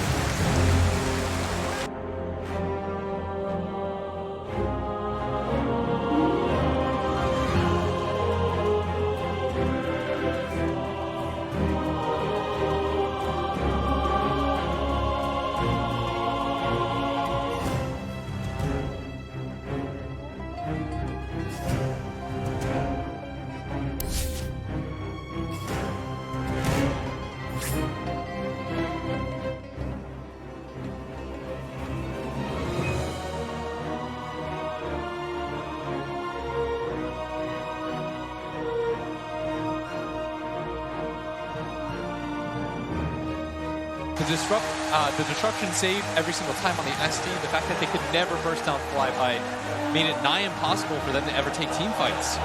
You could see the relief on the young squad's face. Happy to be able to represent China here, led by veteran Lanham, which is an incredible story on his own. Being able to, at 30 years old, lead this young squad forward. They get the 2-0 against Virtus Pro, and now off to Shiver. Thank you very much, Blitz and Cap. That was a 2-0. Virtus.pro was once again eliminated before their time, or at least that's what their fans will say. That's what everybody will say that looked at the paper before going into TI. RNG did it, and we have a new member on the panel as well. First TI panel, Lex. Hey everybody, thanks for having me. Well, you know, they say everyone thinks VP wasn't going to do well. I would say everyone, Cheever. It's happened a few times. But sure, sad for those boys to be headed out there. I think a lot of fans will be disappointed. I mean, what a fantastic DPC. And then to go out against Royal Never Give Up. Royal Never Give Up. I've never even heard of that team before yesterday. No, I'm just kidding. Mostly. It doesn't matter how many majors you played, how good you did in the DPC. Once you get to the TI, nothing else matters. You just want to perform good here, and this is all it takes. You take one BO1, you take 2 good games, and suddenly you're in a really good spot. It felt like they've gone through this whole motion now on Virtus.pro, where everyone's like, man, Virtus.pro looks so weird in the group stage. They're playing this really farm-heavy game. It's like, what happened to all Virtus.pro? Whereas, as they said in their interview, drink vodka, play Dotka. You know, they got away from that, right? Well, They're just going maybe for this they farm just- fest. And maybe that's what they needed here, because it looked like they went too aggro, and RNG played. Yeah, RNG is on form. And now we all heard the rumors before going in. It's like, well, RNG's been doing really good in these scrims, you know? Nobody really knew what they were going to do coming in, because the results this year haven't been amazing. But this, yeah, it's all about peaking at the right time. And they are peaking at the right time. And of course, Monet also, carry of the squad, peaking at the right time. And he is with Casey right now. Yes, we're here with Monet, and Helen is going to help us translate. Congratulations, Monet. That was an incredible 2 games. How did it feel to be able to play on the TI stage in front of a Chinese crowd? 首先恭喜获得2场比赛的胜利。首先想问一下，在 TI 的舞台上，在中国打是个什么样的一个感觉？能感受到现场观众们真的非常的热情，就是很能被现场观众们带动气氛吧，非常的激动。I can feel the crowd cheering, and it makes me super excited. You can tell that they really are connecting with you. You were at TI7. You had to watch from the sidelines of TI8. How difficult is it to do that when this is the pinnacle of everything that you want to play at? TI7 你参加了，但是 TI8 你是只能旁观，就是在这个最顶尖的舞台上，你有什么感觉吗？感觉就是和强队们交手，真的很不一样吧。而且怎么说呢，感觉就是很激动，真的很激动。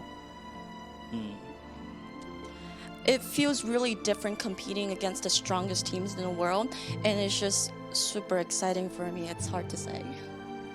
You just beat VP, one of the strongest teams on the planet. That has to feel, I know that you have an enormous amount of respect for them as a team, and to be able to do it here must be really special.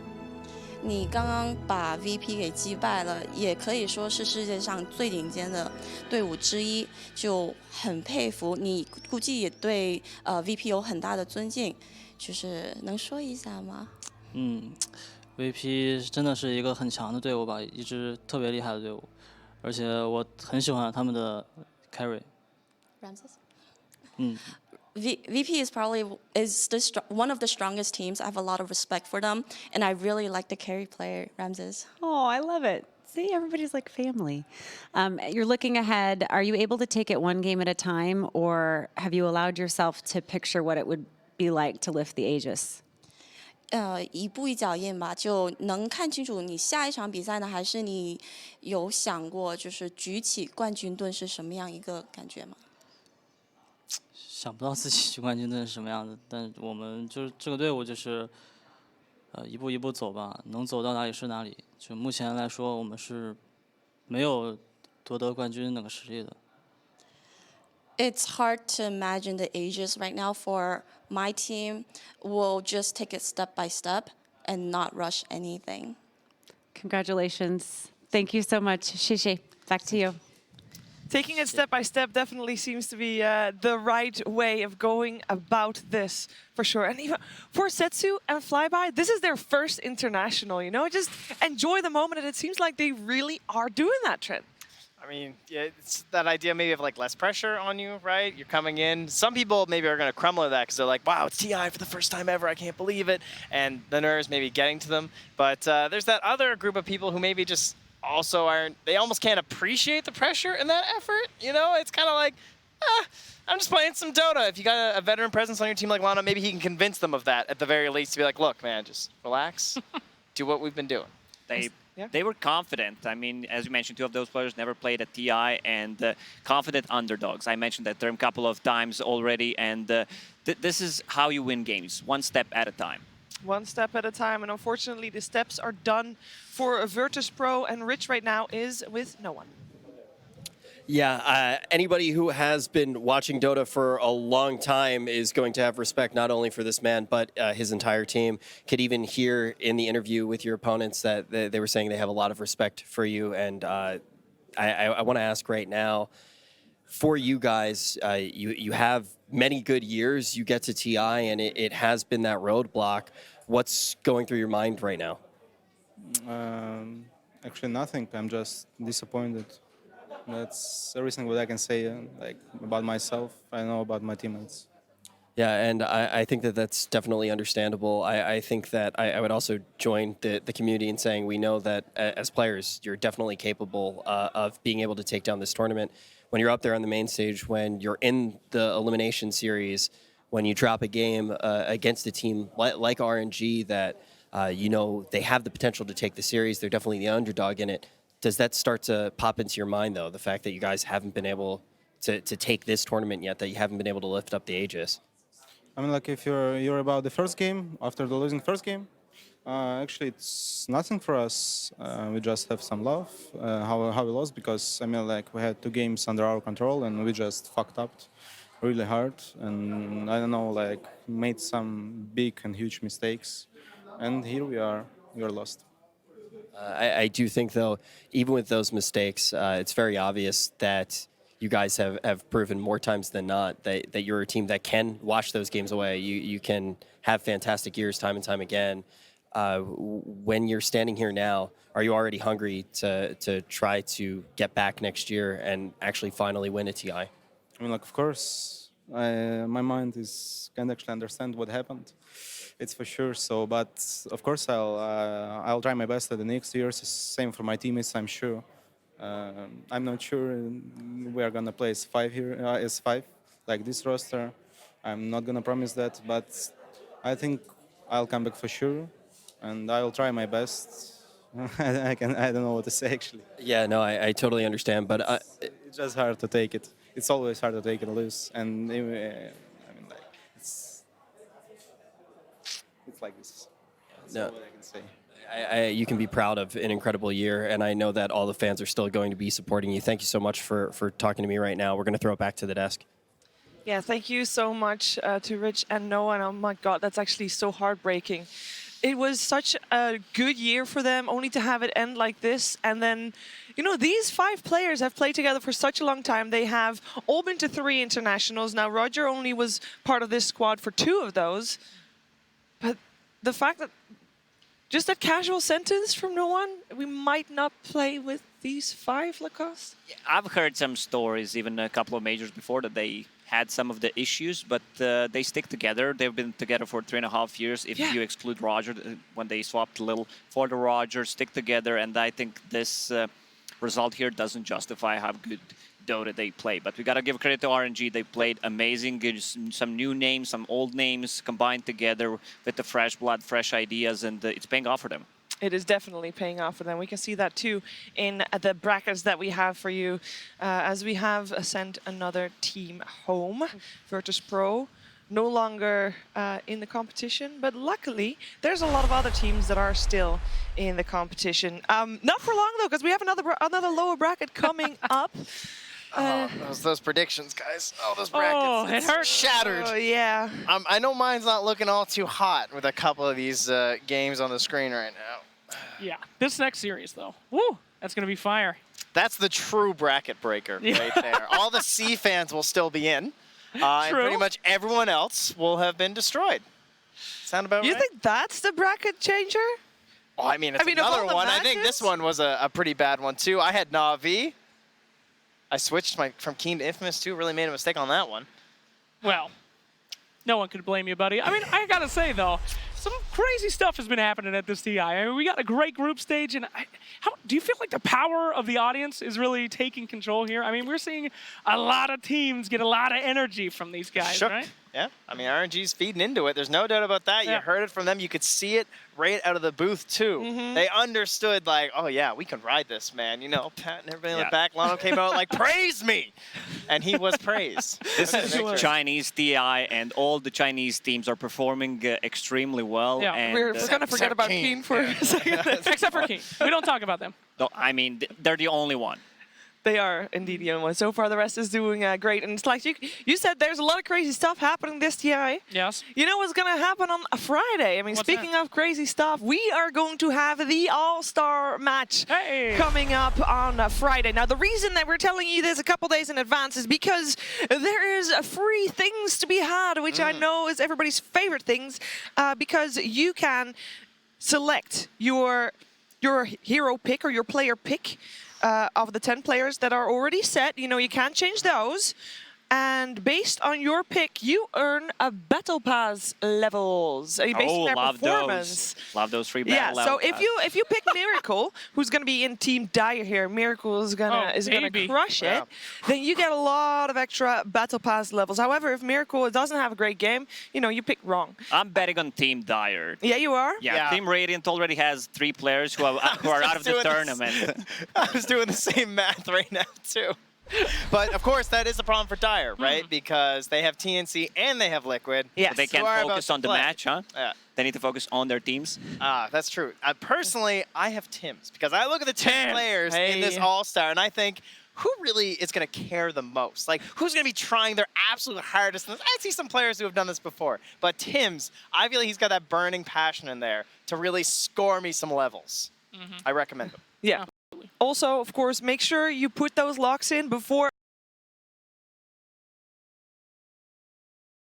Friday, because that is when the locks are locked. You know, the picks are locked, rather. There you go. So make sure you lock those picks before Friday. Otherwise, you're missing out, and that would be a shame. What should I do with my picks? Sorry, just lock them? Lock them. Lock it, pop it, and drop it. Get those picks in, baby. All right, you know what we should also lock, this topic for a second, because we are going to move on. We're going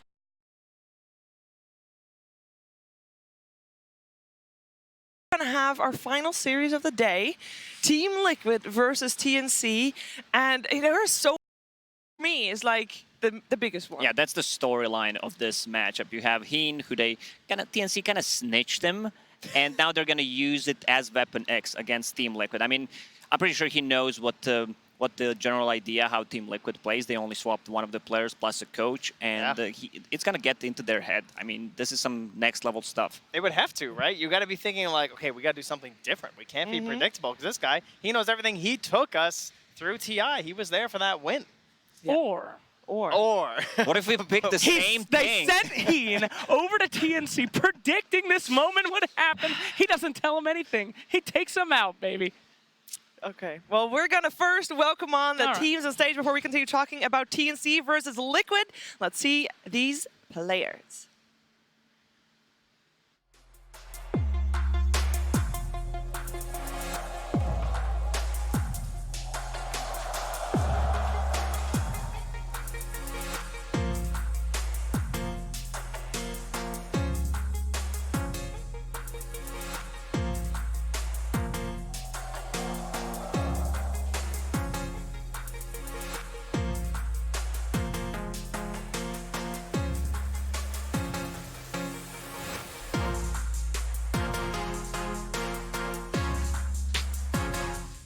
Team Liquid coming fourth last year, but that was not enough. Coming second in a lot of majors is not enough. This team wants to win another championship. They want to win another TI.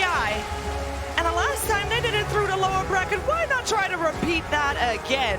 The toughest road is the most challenging one, and maybe that's the best one that they can think of to take as they want to take that Aegis once again. They need their opponents, though. A tough opponent for sure. Let's welcome TNC.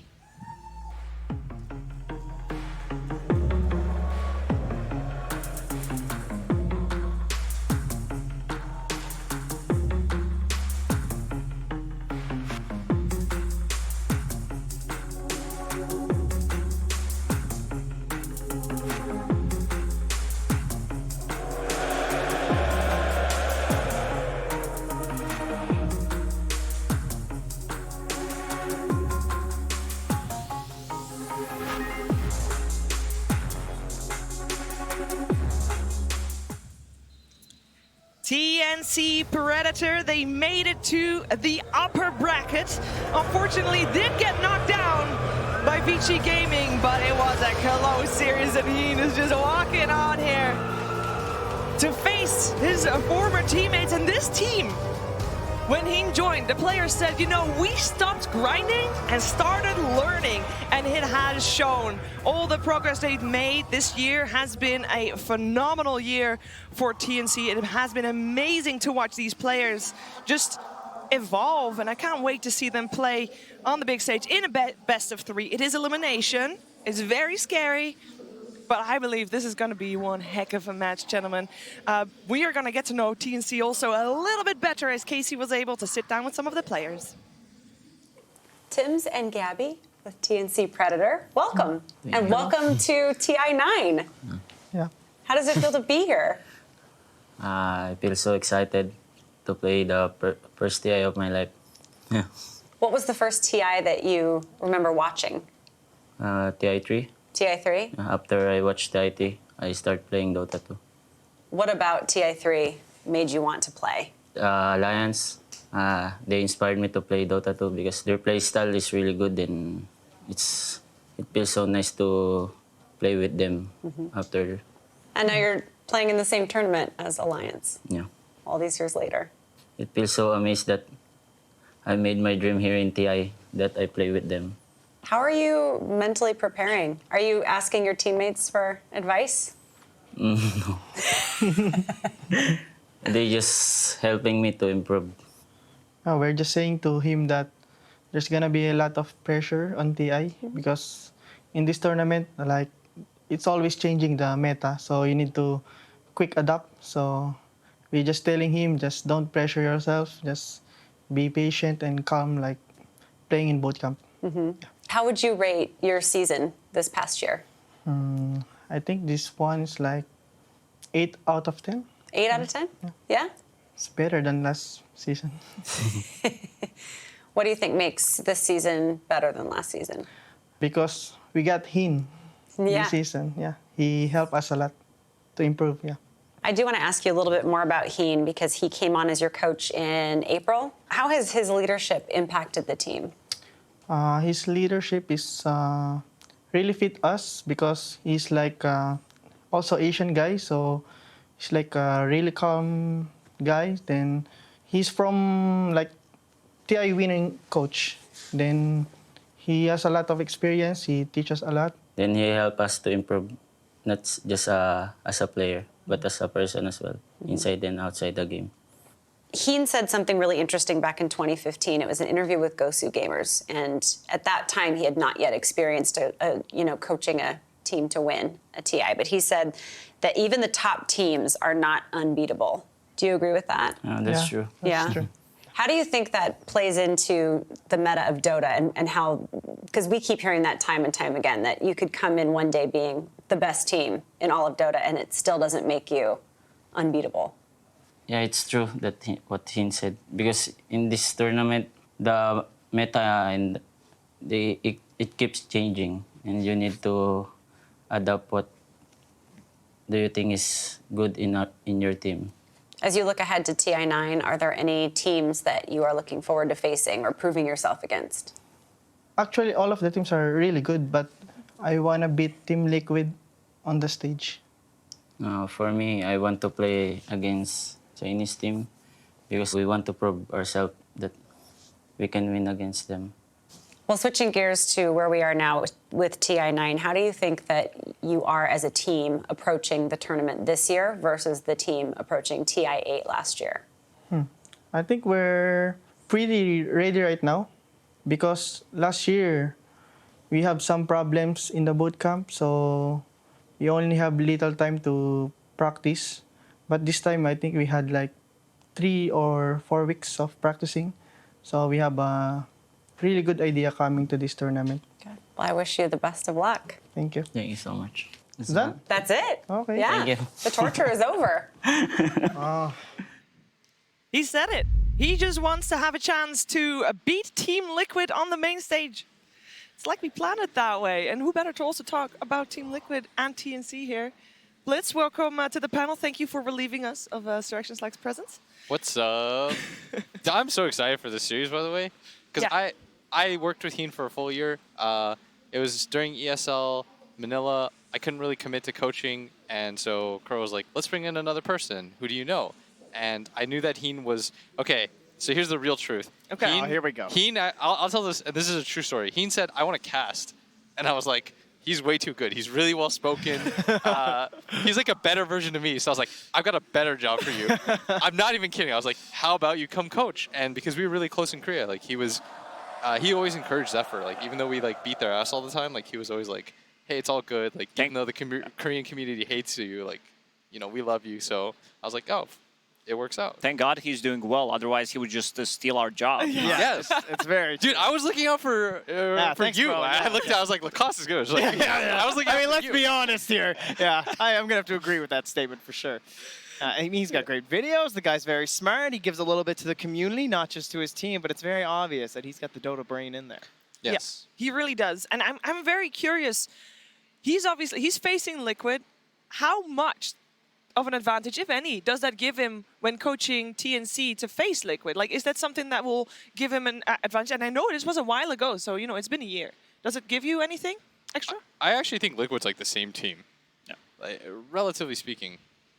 Like I'm sure that there are some other people that would think differently, especially a lot of people that are a fan of a certain player whose name starts with an M that is not Miracle or Mind Control. And That's ends really in specific. Akamba, man. Oh, yeah. Okay, I think I know that guy. Wait, He's around here. Well, I don't understand what she was trying to go for. I'm just having a random thought. What if he never left Liquid and he's their double agent? So he picks a tri-lane, Clinks, Bounty, Ricky for them right now. I thought we got Slacks off the panel. Oh. Actually. All right, yeah. I had a goal here, Lacoste. Serious stuff. Serious stuff. Super serious. What do you want to talk about that's super wait, serious? is this a fun panel? Never mind. You're good. I forgot.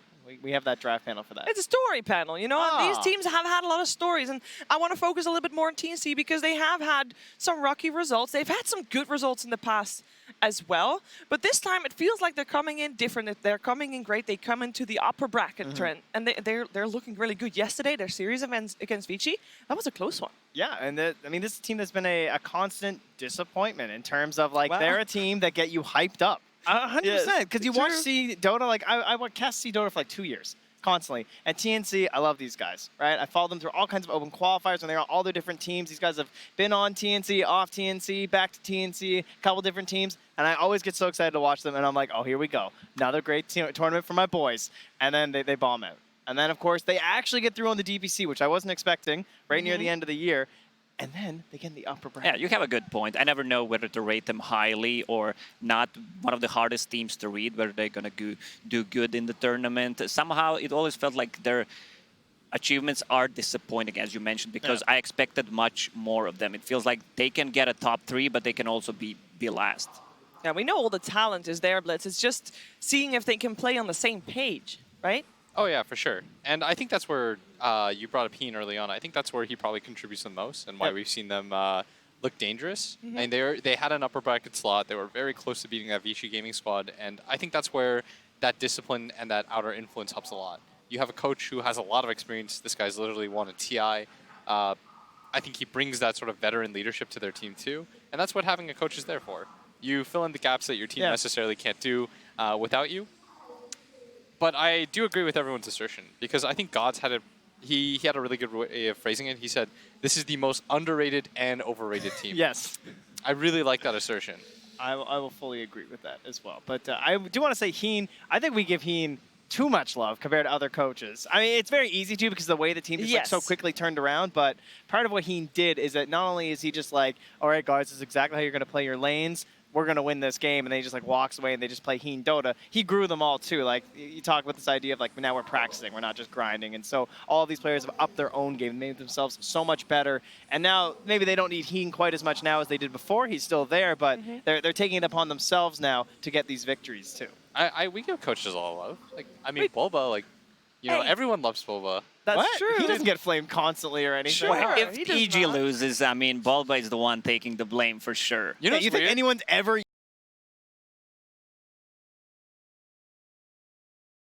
like flamed Heen? The funniest part about that is like when people flame Boba for his Josh when they lose, but no one talks about him when he wins. He's just like, man, they played sick. When they win, it's Arteezy and Somea went off, you know?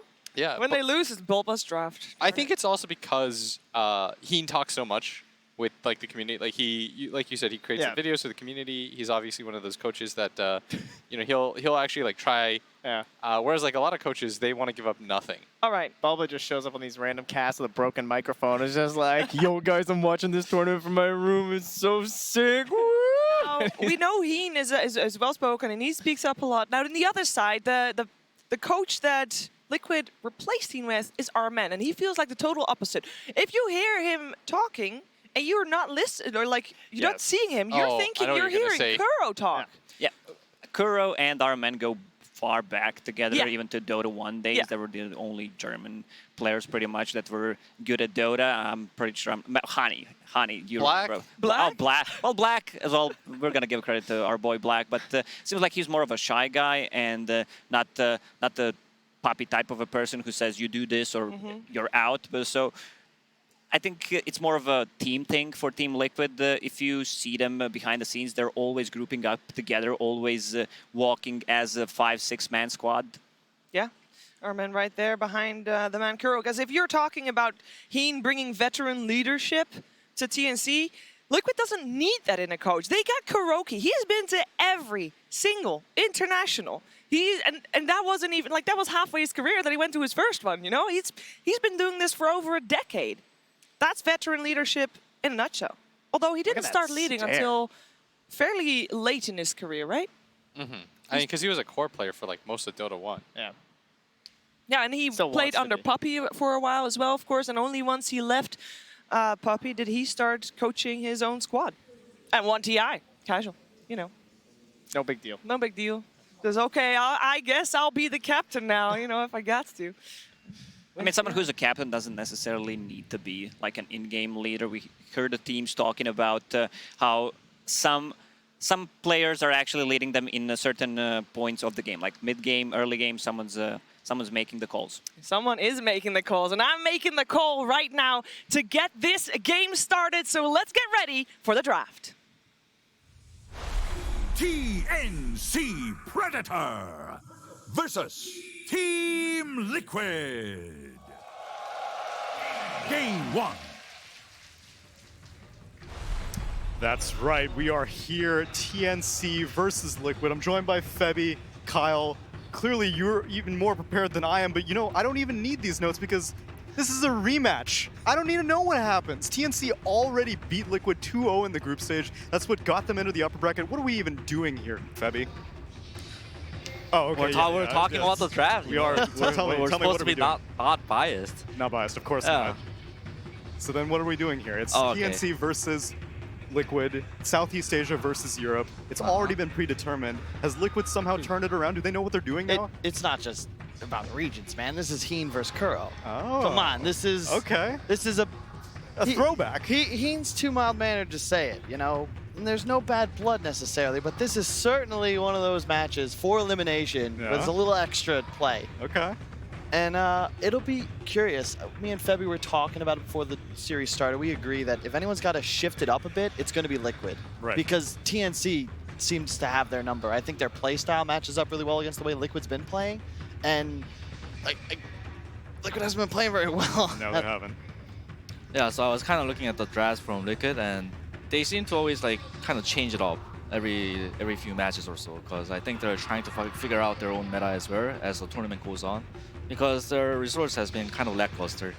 Meanwhile, on TNC, yes, they did lose to VG, but I think it's because of the 10th pick Brood, which I think it actually hurt them. It wasn't actually a good Brood game, so I think the quality of the Dota that TNC has been playing, it's like tier 1. They can like take it for the Philippine boys. Right, and something that I know Blitz had mentioned earlier when looking at Liquid is that he doesn't think that they're a middle-of-the-road kind of team. They're either going to be bottom 4 or they're going to be top 4. The question is, have they figured it out? Are they moving around in their picks because they want to find out where they're settling? Was their first BO1 where they actually defined it? Well, can we get into the bans? Yeah, please. Because you were talking about this, right, Feb? You expected the Beastmaster ET would be eliminated from TNC. Because I think ET specifically, like Fog's been jumping up for joy because it's finally been realized by the scene that this hero is nuts. You'd think that, you know, with damage amp being such an incredibly important mechanic, people would realize, like, hey, this hero removes all my armor. Oh, and my magic armor from range. This can't be fair. It really isn't. So that's taken out right away. Liquid. So the pick order is kind of different. Liquid opened up Chen, and last time TNC kind of baited the Chen open, and they were able to take the Chen away from Liquid, but Liquid, this time around, they just first picked the Chen for themselves. And meanwhile, SD is still open, and it's one of the hottest heroes of the tournament, SD and ET. But I feel like Chen's traditionally excellent against the SD, though. Yes, in I theory. think so too. And I feel like if I'm, well, they just do it anyway. All right, SD Mirana. Yeah, now, it's not just this, an SD, it's an SD Mirana. Here's the thing, though, because I know TNC is comfortable playing Mirana core. Cuckoo specifically loves these weirder offlaners. He's been, I think, the first person that really played offlane Tiny and showed everyone how it was done with the Ags and the Daedalus build. And this is a threat now because you have that role versatility. You don't know if this is the support duo or perhaps a lane. And I really like Mirana. This is something Optic used to do to us back when we played against them all the time in NA like a year and a half ago, where you would play Mirana safe. Like, wherever you thought the Chen wanted to play and pressure, you put a core Mirana there. And there's always the catapult arrow, you arrow the creeps. Like, it's very difficult for Chen to play aggressive into this hero. Or you could theoretically just have him follow the Chen around in the jungle anytime he looks to get active. Yeah, that is true. It is a very good counter against Chen. It just one-shots the creeps, so Chen kind of have to dodge the Mirana in the laning phase. Yeah. I like the Tide in response, though, because obviously you can cleanse the arrow off yourself. It's very hard to 100 to 0. The Shadow Demon Disrupt into arrow combo isn't as effective. And in addition, you have to assume that the SD will be used at some point to make a bunch of illusions late game. The Anchor Smash, very effective. You just limit damage. It's one of the heroes of the tournament, too, I think. Tide has been picked quite a lot, and it has a pretty high win rate, too. What is that win rate? I have no idea. I'm not the stats man. You're talking to the wrong guy. I threw away my notes. Febby, I thought you had it all prepared. I'm sorry. You guys want to talk to the man with the white hair. Dude, it would be so funny though if he actually just ran out from backstage, like furiously, God, that's papers the flying everywhere. music. Yeah. So can I guess what TNC is gonna pick here, or I think TNC is gonna pick Sand here. The reason is TNC always prioritizes. They got a ban first. You're getting ahead of yourself. This is that magical part of the draft where you don't have to do anything. Okay. You just hang out. No. Sand King, justify it for me. I want to hear this. So what I was gonna talk about is TNC always picks these like team fight heroes. They have like two styles of playing. They either pick team fight with Earthshaker, Sand King, or they pick Bat Rider and play around with the vision. And right now, Mirana is most likely gonna be played by Tims. Yes, position 3 Mirana is possible, but I think like support Mirana kind of makes more sense because they picked it for the Chen. I think this Mirana is going to try to follow the Chen around. So it's the TNC style, right? Yeah. Especially when you consider Liquid's comfort. It feels like Kuro certainly acts as like the brain controlling the body of his teammates. And if you slow down his game, like you can't really impact the map like you want. He traditionally likes to get like level 3, level 4, gets 2 creeps, starts summoning in allies. You can do a lot of cool plays with Tide and Chen because you have now that superior teamfight advantage, but you don't lack in mobility as you usually would with this, fat watermelon that you've got to kind of drag around to fight. Now you just TP him in and all of a sudden you can dive with authority because you're just not going to be able to challenge a Tide level 7, level 8 with Ravage active. And I think that's going perfectly against what TNC like to do. TNC is something that originally the Raven era TNC is something that I thought was the quintessential for Protect 1. You just got to enable Raven, and all of a sudden TNC will find a victory somehow. But this era of TNC, it's like they get 4 cores at the end of every single game. So if you just rush them early with something like a Chen Tidehunter, they may not even get the chance. Kunkka's great here as well. It's one of those hard counters to Chen because you not only offer excellent wave clear, but early game, when Chen looks to get aggressive around objectives, you have some of the best team fight in Dota with the boat early. So do you think that Tide is as cooldown dependent as he once used to be, Febby? Because I know a lot of people back in the day, they're like, oh, Ravage, you gotta play around Ravage all the time. These days it seems he just soaks up all the aggression from the enemy team. You just need Anchor Smash to just walk around all the time. Yeah, exactly. When your ulti is up, you can play aggressive. When your ulti is down, you can just play defensive by your tower, and you're just this fat Tide who's like pretty hard to carry because of the Kraken share. So. And now he's got a Tusk on his team, another form of save. So between Hand of God and the Snowball, it's going to be hard to take down these tanky targets. I was thinking it was going to be either Earth Spirit or Tusk, because look at how they play with the Chen is this Chen will always like walk around and bring over GH, whatever he's playing, Tusk or Earth Spirit. Tusk is better here just because, one, you have the synergy with the Chen, you can snowball creeps, you have the tag team for amp damage, and in addition, when you're playing against heroes like Kunkka, like Mirana, you have a lot of like incoming damage that's very easy to foresee. You know, an X into a boat. Now a snowball, all of a sudden, you turn a fight around immediately. Earth Spirit's nice, but it's effectively all aggressive, and you don't have that save mechanic. I think it's really good here. Right now, it seems like Liquid draft is more versatile in terms of like, playing aggressive and playing defensive. There's two saves from Chen and Tusker. But TNC's lineup is just, it's them to a T. It's pure aggression. Every hero with some sort of stun, some with multiples, and you get ahead, it's so easy to take over the map just because you have the free smokes from the Mirana, and you can just continuously play aggressive the entire game. For me, Wraith King is a bit of a question mark because his laning against like these aggressive heroes is not good, and against Tide too. Tide is usually pretty good against Wraith King because it just one-shots the Wraith King skeletons. So it's a bit of a question mark pick. I haven't seen TNC play a lot of it either. So it is a pretty good carry hero though. So what are you thinking for Liquid then? Pardon? What did you say? What do you think for Liquid? Ember looks okay if it's not. Yeah, it's not banned, right? So Ember what are you looking for in that more general sense? So you're saying Ember because what, you want like a very mobile mid game oriented mid, something that moves around a lot?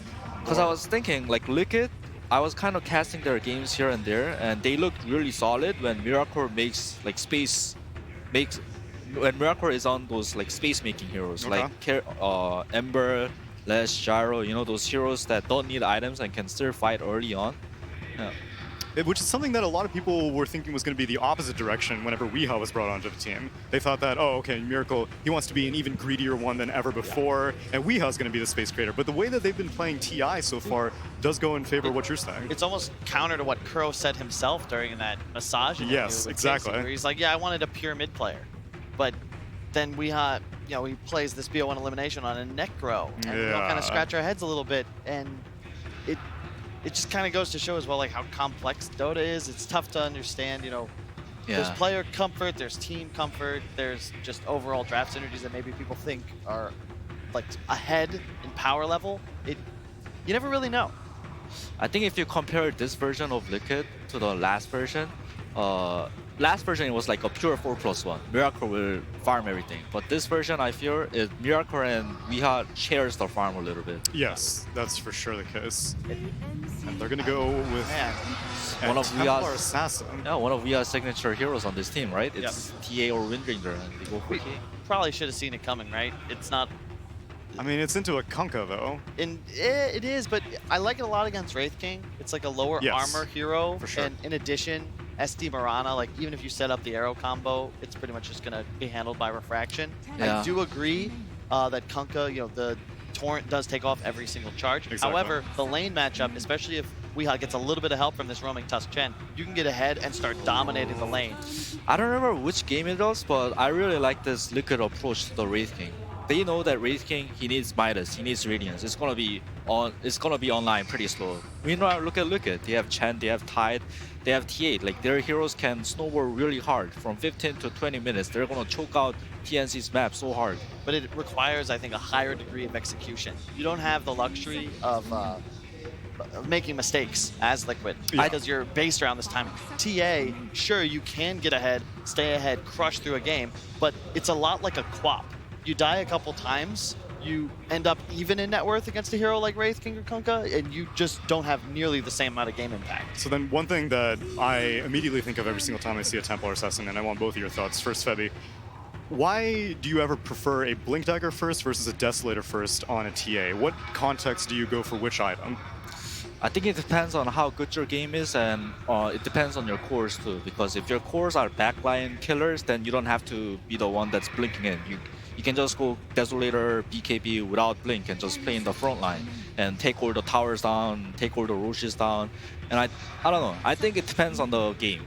So then, Kyle, do you think Wee has a more greedy Templar assassin? You think he's going to be stacking those Ancients, just rushing that Desolator, and he's going to be like, yo, give me the early Rosh, even though they are dire, which does slightly complicate things, and they're actually going to wrap it up with the Troll Warlord. Yeah, it's one of the vintage Miracle picks. I'm not quite sure. It really depends on how his game starts. I think Deso, it depends on how aggressive they want to play. I think more importantly, how many towers they've taken out. Because you can kill a couple towers early. I actually think Blink almost works as a tool to accelerate faster. You got a Chet on your team.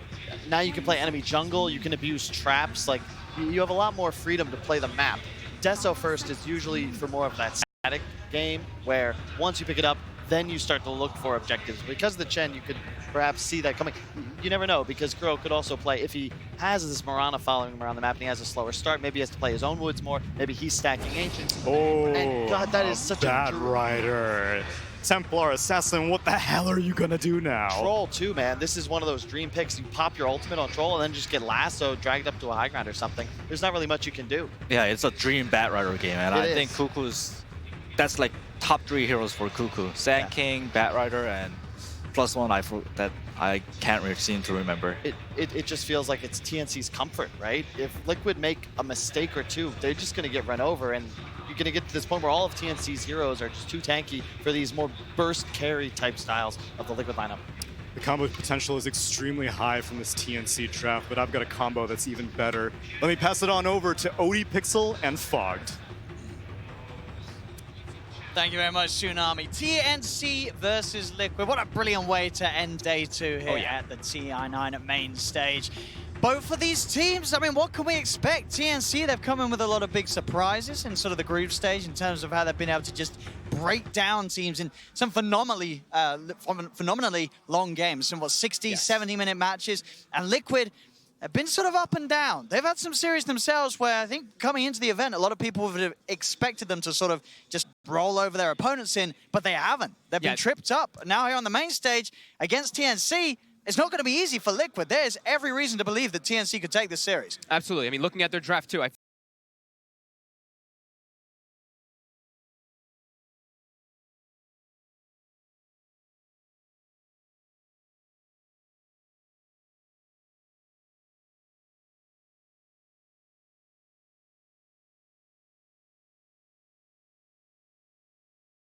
Exactly. And here we go, ladies and gentlemen, as we get ourselves into the action of this best of 3. TNC versus Liquid. The loser is going home, so they better play their best if they want to have a chance of sticking around here at the International. And ooh, this is an interesting, so we're going to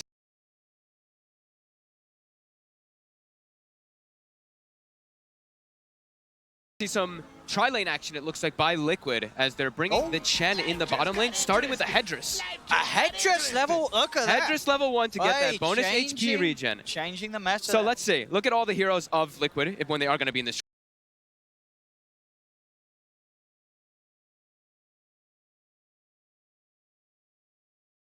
Playing a lot. They really like their Chen as well, right? So this one was Liquid kind of stealing it, right? AU really likes his Chen, so. It's been first pick so many times. Yep, you have to imagine that they have a really good idea about how to play around this hero. So we're going to see how they can execute versus Liquids. As Liquid, they've played this combo a lot. They like their Chen Tusk so much as they're able to get really active on the map early on, bring GH all over the place for free with that Divine Favor as well, and make aggressive plays. Yeah, we're seeing sort of across the draft, right? A lot of heroes that we're seeing time and time again here at TI, but I'd say probably the rarest out of the bunch is the Troll on the Tusk. Yes. Compared to all the other heroes, like, all the other 8 heroes, I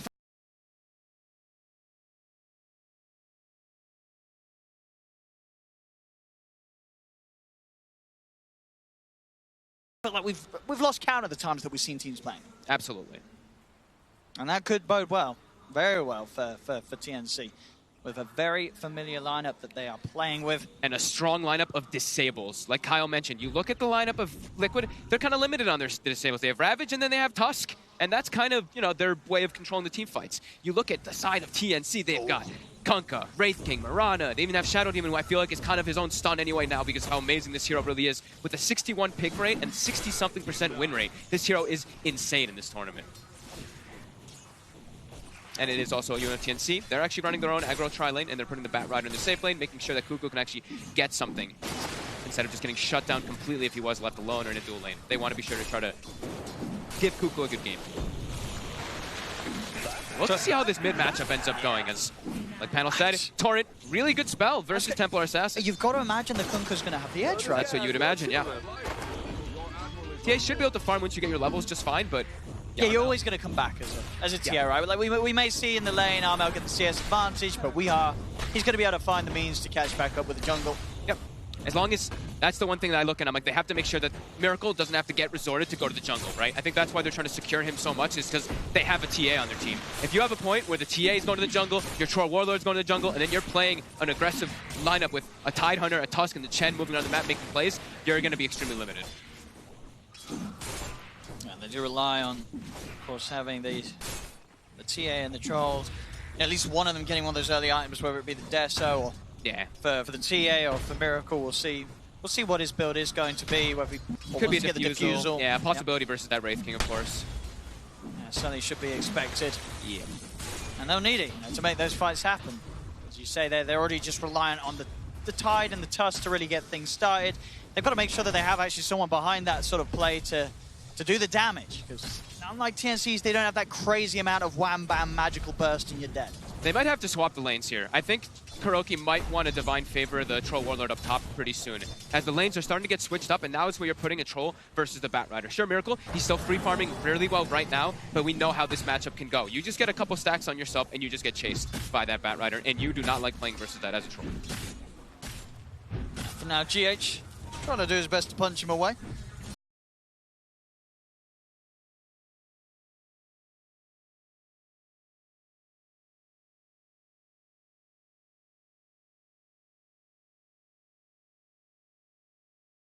They got the side pull off though. Tims is able to get that one there as the Mirana here. Getting good control of that bottom lane. Kuku wants also try and hope to have a bit of a look into the CSs at the moment. He is struggling to find many of the old creeps. The same is to be said for Mind Control. It's a slow start in creep score at least, but they are both getting good experience. Both of them were pressured really hard. The Courier, Tims, they brought the Courier bottom. It was still walking. He just leaps forward and kills it. Oh, if only they'd waited a few more seconds. It was just about to be upgraded mid lane. Armel, almost guys to side blades there. Is able to X-Mark Weehar to make sure he cannot dive him. That's it, yeah, the Courier down. That's that's someone's Wraith Band hitting the deck. That's Weeha's regen. Also, he has one Tango. He still has a couple Mangoes, of course, for that too, but he could be a little bit troublesome here, as they won't be able to bring anything else out to him for quite a while. It's able to keep the CS pretty even between him and Armel. As we see the matchup transcend with Kunkka and TA 90 for 4, 90 for 3. Very even between these two mid laners. Of course, just both heroes very good at getting the right clicks, whether it be with that hard hitting base damage of the Kunkka or the refraction of the TA. Yeah, Weeha catching back up pretty quickly there.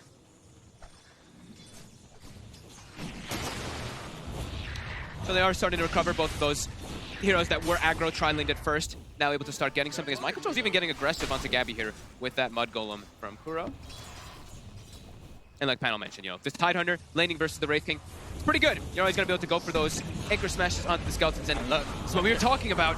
There's bottom lane. You said they needed to get out of there. They didn't. I feel like they should have stuck around, and I mean, you foresaw this. You said this bottom lane, once the level's there on Pat, he's just going to run them over. Yeah, and he does. He comes back down bottom too. I mean, they have the Divine Favor from Kuroki, like I was mentioning, to bring him up there, but yeah, they're just choosing to actually keep this matchup. It's going to be really crippling for Miracle, though. You have to expect that's going to happen. Every single time there's a rotation from Tims, they can easily set up onto this Troll Warlord. But they're keeping it this way. That's why they want to lane it. They want to keep the Tide versus that Wraith King. That lane in itself is still a bit of a scary one for Mind Control as well on the top. Yeah. Has to be careful getting down low, just down to the Mango, and obviously a stick, but seeing very low on the HP. In fact, there's the TP. He's going to head over to the shrine. Looks like they're actually going to bring the Chen bottom instead of moving the Troll Warlord, so it's still just trying to secure the Miracles down here instead. So the arrow and the creep. Kuku, he's got Firefly, gonna get slowed up here. Should be... I'll say that the Mud Golem stun's coming in, causing some issues. He'll pop the stick charge, snowball across from GH. He's trying to kill, but he's burning. The Firefly's killing him, bringing him low. Tims jumps in, he'll be able to finish it off. Kuku's fine.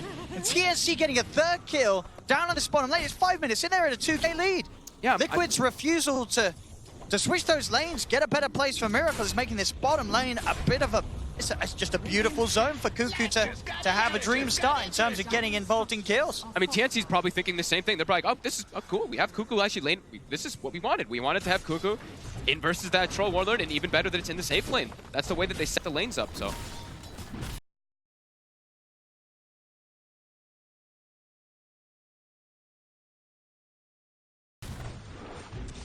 Gotta constantly see TNC set up for those aggressive plays. They've got to be careful, Liquid, anytime they try and go for this bat, as it could backfire. Aha. They have a good amount of slow.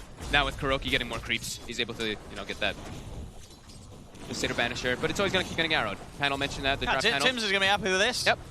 Thanks for bringing the big creeps to the lane. The last one almost maybe caught Cuckoo killed a little bit because he killed the Mud Golem and the Shard Golems came out, but it ended up being just fine.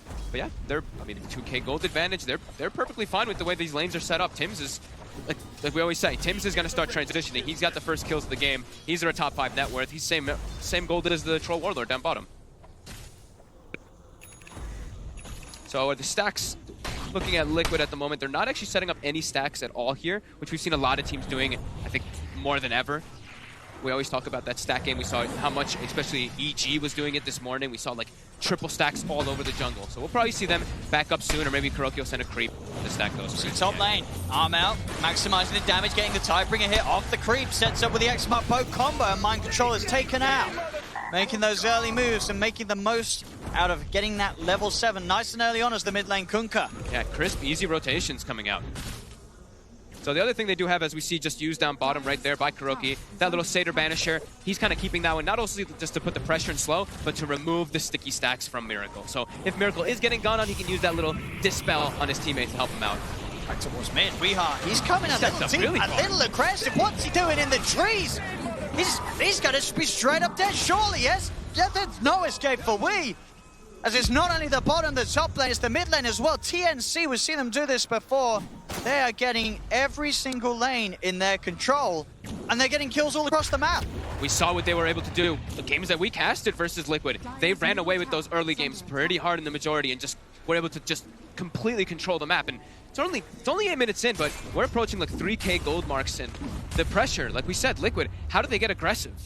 The Templar Assassin and the Troll Warlord, I mean, they're still doing okay, but who's going to make the move around the map? Wow, and which hero do you get aggressive on? Mid lane, another combo's laid out, and it's another kill for TNC, just finding any opportunity to outnumber and make the pounce happen. Because looking like free moves for them. They're just making it look pretty simple with their rotations. And I don't know how Liquid can make a move at this moment, because not only, as you say, it's hard for their heroes, it's also hard to do it on the heroes of TNC. They've got a mid lane Kunkka. He's very tanky. If he gets a poke down, now they're trying, but a good disruption. Saves him from the initial combo. Tims is coming in with the wraparound armor. He's trying to run himself away, looking to get to the high ground. He's still alive. They're putting us out. He's getting back to the tower, but they will kill him off. They'll get the kill, but now the turnaround comes into play. Tims turns, finds GH. Weehar's trying to dive for more. One more hit on Tims will do it. Has the cell, ticking him back up. Kuro's looking to dive. Tims underneath the tower will be closed upon. Weehar gets the meld strike in, and finally Liquid are able to get some kills in their favor. That's massive for them. Just able to set up, you having all these traps set up, Weehaw with that aggression,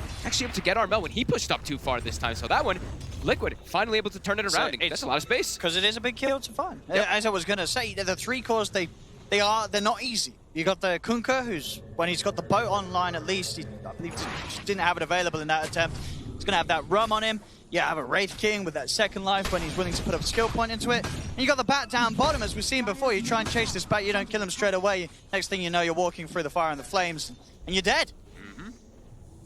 TNC immediately smoking up. They know they can keep putting this pressure on here too. They still have, every time they do have boat available, they will make that move. See in the river. TNC heavily outnumbering Liquid here. Miracle and GH have to be careful. They're able to get, they're able to back up there. Kuroki also getting some deep vision during all these last few moments. GH tried to come across a little closer to the rune. Arrow is going to be whiffed, but GH is going to end up rolling himself in pretty deep. TNC is still a little careful about how they go on him. They don't want to try and force too much on a support kill. They're losing their mid tower because of it. That rotation, they left to go bottom to gank, and Weeha's like, oh, thank you. He comes in and does 1,700 damage to that mid tower. Very important for Liquid, that map control that they can't get if they are able to actually get that mid tower. So much vision and opportunities they can get from just putting even down TA traps deeper. So they get the charge. Cuckoo got the Fireflies who will try and get himself over the charge, but with the Troll Summon, they've got the control. Cuckoo trying to escape, and they have the damage. It's Miracle. Those axes will find the kill. Liquid now to start to even that net worth difference. Back off. GH, even though he's 1-4-1, he's making the moves around the map with the team to at least bring them back with that. That tag team bonus really coming into play there versus Cuckoo. Can't actually get away from them as he's constantly getting hit and slowed and hit and slowed. And that allows Miracle to be a little more enabled too. That tag team bonus giving him that extra damage. That's tanking the arrow there, keeping that catapult alive. Nicely done by GH as well. They'll look to try and outnumber Mind Control top. They know that the pressure's on bottom from Liquid. Mind Control, he's left. Very, very open for that play to happen, and they'll try and get a bit of a push on themselves. But Liquid, as it is, should be able to finish this Tier 1 tower. No interest in TNC coming down here and trying to deal with the Chen Troll push for now. Tower will go Liquid's way. Diffusal Blade starts to get built into by Miracle. That cuts the gold lead, the experience lead, completely back to 0 after that early game. Small rotations coming into play, but they're able to also get a lot off the map from Weehaw. As he backs up, takes the mid tower, goes to the jungle, completely recovers. It's the TA who was having a little bit of a disadvantage matchup in that Kunkka, and now almost level 12, and the Desolator's about to come online. Look at these heroes. Quick. TNC's heroes, they can be pretty squishy versus that early Desolator. I can indeed. Even Wraith King, not that high of an armor hero. He only has the 4 on base, and then your 6 extra with that phase boots. But still, that's a lot that's going to be coming out from Weehaw, as he pretty much has it done. Yeah, they'll have a good shot at being able to kill that Wraith King twice when they go on the hunt for Gabby. It's Gabby. Midas and 1,400 gold as he works towards the Radiance. Just a bit of a timer to see what point of the game he'll be able to get that online and how it's going to correspond with some of these core items on Miracle and Weehaw. Armel's really acting as the ganker here, walking through the Sentry Ward here. Can he get the X? He will get it on Miracle, and the Bat Rider boots of travel on the creep wave. There's the setup. Torrent Boat will start to lay down some of the poison. With the Demonic Purge, Miracle can do very little to get himself out of this. Won't even bother wasting the one charge. Knows that he's dead. TNC find him out. A little too far on that bottom lane and a little alone. But it is on their side of the map, so that's the one thing for Liquid is, you know, they killed him there, but can they transition into anything there as they have to bring 4 heroes? And look at Liquid. They're quickly running to the pit with that Deso finished up with the tag team. Are TNC going to expect this? We have the smoke up arm LAU. They're heading over. They seem to know. Illusion's going to be sent out first to start to scout any possible maneuvers, but they're still under the cover of the smoke. Oh, so it's not a ridiculously fast Roche. It's a good time with the Deso. They're starting to figure it out now. Can they get in the pit? The shards have blocked them off from getting in. Armel, it's a big torrent. They're going to try and interrupt this. Liquid, they'll get it. They get the kill. TNC will get the kill on Roche. Liquid are able to continue to secure the Aegis. Mind Control will die for this one. So TNC find a little bit of action, taking the kill away. And finally, after a bit of time, finishing off Mind Control. But the Aegis is still secured by Weehaw. Who ended up getting the last hit there? It was TNC, but who actually was it? The poison? Yeah, I couldn't tell. I imagine so. He got a few stacks on it. It's nothing crazy, but yeah.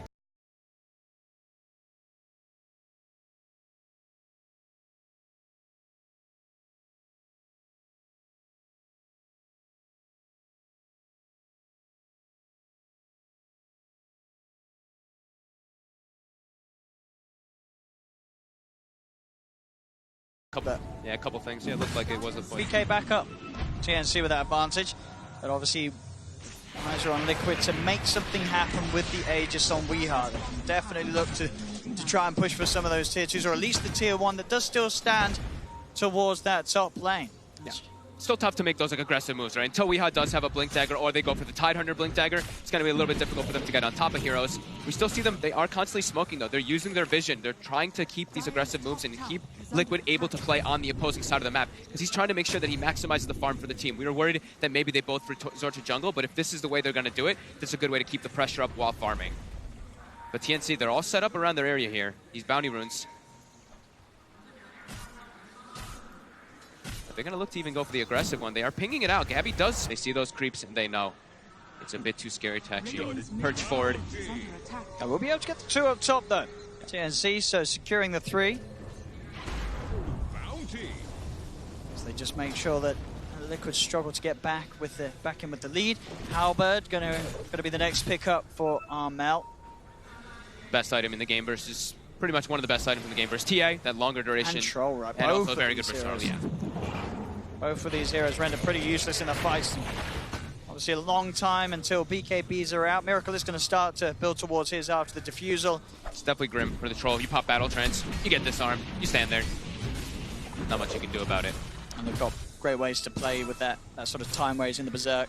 Having the Disruption, kiting him up as well. It's, yeah, Disruption and Disarm makes it a big nightmare for Miracle before he has the BKB. Top lane again, Mind Control. It's going to be the one to get gone upon. But the Kraken, but there's the lasso, dragging him back. TNC will finish off the old watermelon. So much damage coming in from the Kunkka with that Tidebringer, with all these items. The Shadow Blade plus that Sage, extra damage coming in. Quickly able to bring down My Control, who's he's farming slowly in this game. Not able to really get that Blink Dagger, but he's matched up at least with Cuckoo. See down here, the Moonlight Shadow being used for Gabby. It's just going to end, so GH eyes on Gabby. Ara's going to whiff. Gabby's going to try and come in fact, onto Weeha, though. Get on top of him as well with Cuckoo and the Firefly. Tims and Armel turning up as well as they'll surround Weeha. The Tidebringer hit comes in. They take the Aegis out of Weeha. They're going to live for more. It's Liquid. A push to the side. Here's the second life of Weeha. Aegis, as he'll be able to blink away. Now looks to go back in, look to get on top of Gabby. Gabby now on the retreat. They've lost Cuckoo on TNC. Can Liquid find anything more out of this? GH has got eyes on Tims. The trap's being used by Weeha to help continue the chase, but they don't want to run into the dark. They have no vision on the high ground, so they won't go any further, Liquid, as it's simply an Aegis traded for the life of Cuckoo. Cuckoo's probably right with that. He's, you know, as we say, it's TNC. Cuckoo's like, I'm kind of the sacrifice. I'm not the real 3 position. Tims will eventually become that 3. And sort of the time is ticking, of course, for Gabby. He has the Relic, Creep Camp or a Creep Wave, and that Radiance is going to be done on the Wraith King. And it's going to be a pretty devastating one. I know a lot of times we look at lineups and a lot of times casters always talking about there's so much magic damage on this team, there's so much magic damage, blah, blah, blah. BKB's so important. But you look at Liquids, they're not really that magic damage oriented in this time around. It's a lot of physical damage that is going to be coming out. So that Radiance, that Evasion, all these little things are definitely going to start kicking in for TNC. And that Radiance is done, and they're already starting to group up. They want to keep it going. It's there. He'll grab a Mango as well for the trip. Gabby with the Radiance done. Radiance Armel Halberd. with the Halberd, yeah. Yep. They've got all those tools together, TNC, which is going to make it almost impossible for Liquid to take fights head on. They want a greater form of initiation still, though. They want to get Cuckoo with that Blink Dagger, which he's approaching pretty soon. But My Control actually has his finished up already on the Tide Hunter for Liquid. So those counter initiations, that's the one thing as a Bat Rider, you have to be careful versus Tide, because sometimes, you know, you grab a hero and then the Tide blinks past you for them here. Snowball. Trying to use it there in an attempt to get away. Torrent will be off the mark. GA.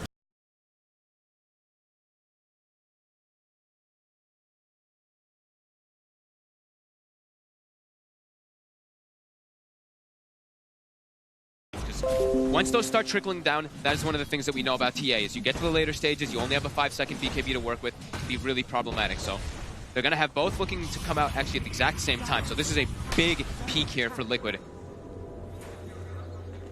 And they do have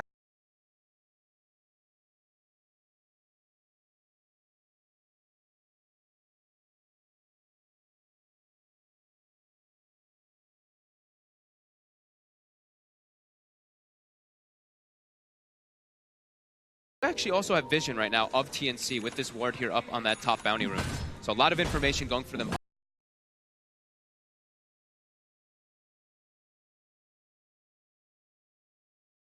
On the map. Mid lane is still kind of pushing in, so they have to address that before they can make too big of a smoke. So one person will take that one out. And Liquid, they're going to look to set up here. But TNC, they're positioned here on the high ground. I see. This is the all-important fight. It's up to second. The exact kind of maneuver that Liquid was hoping to execute with that smoke and the BKBs. They're able to find a couple of kills, one of them being the big old Wraith King, getting Gabby off the map and opening up some space to pressure down mid lane.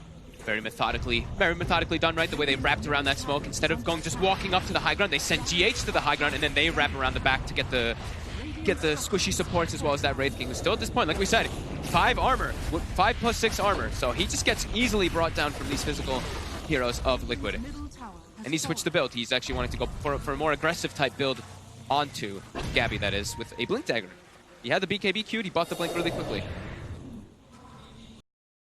So So they want to be the ones jumping in and starting the fights, maybe killing units before they get those BKBs off. I can see that, and I can see that for the escapes as well, right? Yes. You're just having the Blink of Wraith King, not only with the reincarnation, but you do have a Shadow Demon on your side. So you are going to have that disrupt into Blink escape.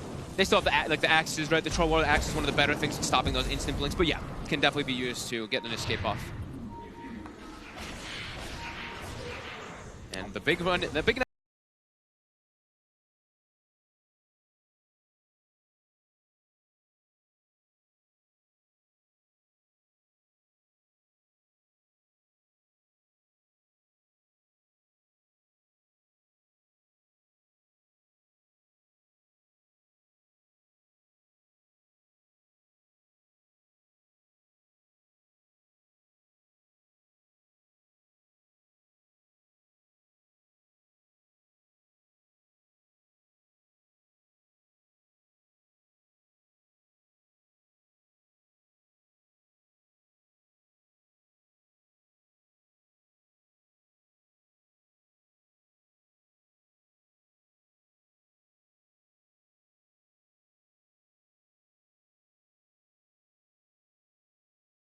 Next timing, right? That Roche. 1 minute until it is going to be spawning. Liquid always keep tabs of it because they just lost sort of the last bit of momentum, but they can definitely get it.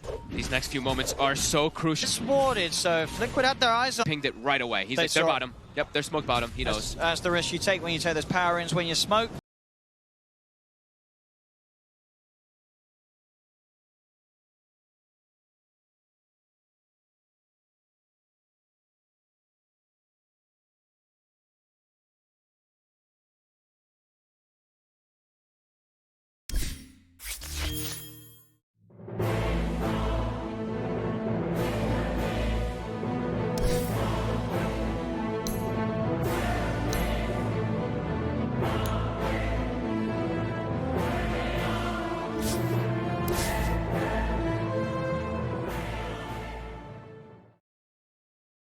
And either way, it looks like also now I believe GH is bringing a blink down. Nice saves coming in from GH. Yeah, so TSC know exactly what's up. Very quickly, Kuku's going to try and look for the timing. He's in with the lasso, Armor's in with the BKB. The time bringing the moment mind control. He's outside the pit with the ram. Charmel already got the BKB up, but Tim's is punched up into the air. Gabby's trying to tab, but a quick melt in from Weehart takes him down the once. He's back with a second life. Blinks over to the side. Weehart still trying to keep his eyes on Gabby. The Red Fire Blast slows down Weehart, but the rest of Liquid collapsing on the Wraith King. As Liquid used the BKB, he's out of mana. 2 big hits from Tim's as well. As TNC tried their best to time it around, but this time they won't even get free. Gabby's dead for once. They'll look for him a second time. Stay out to Miracle, but Weehart's BKB is back and available as TNC have pushed back, blinking aggressively from Weehart. The Temple behind the Ancient. Gabby's dead for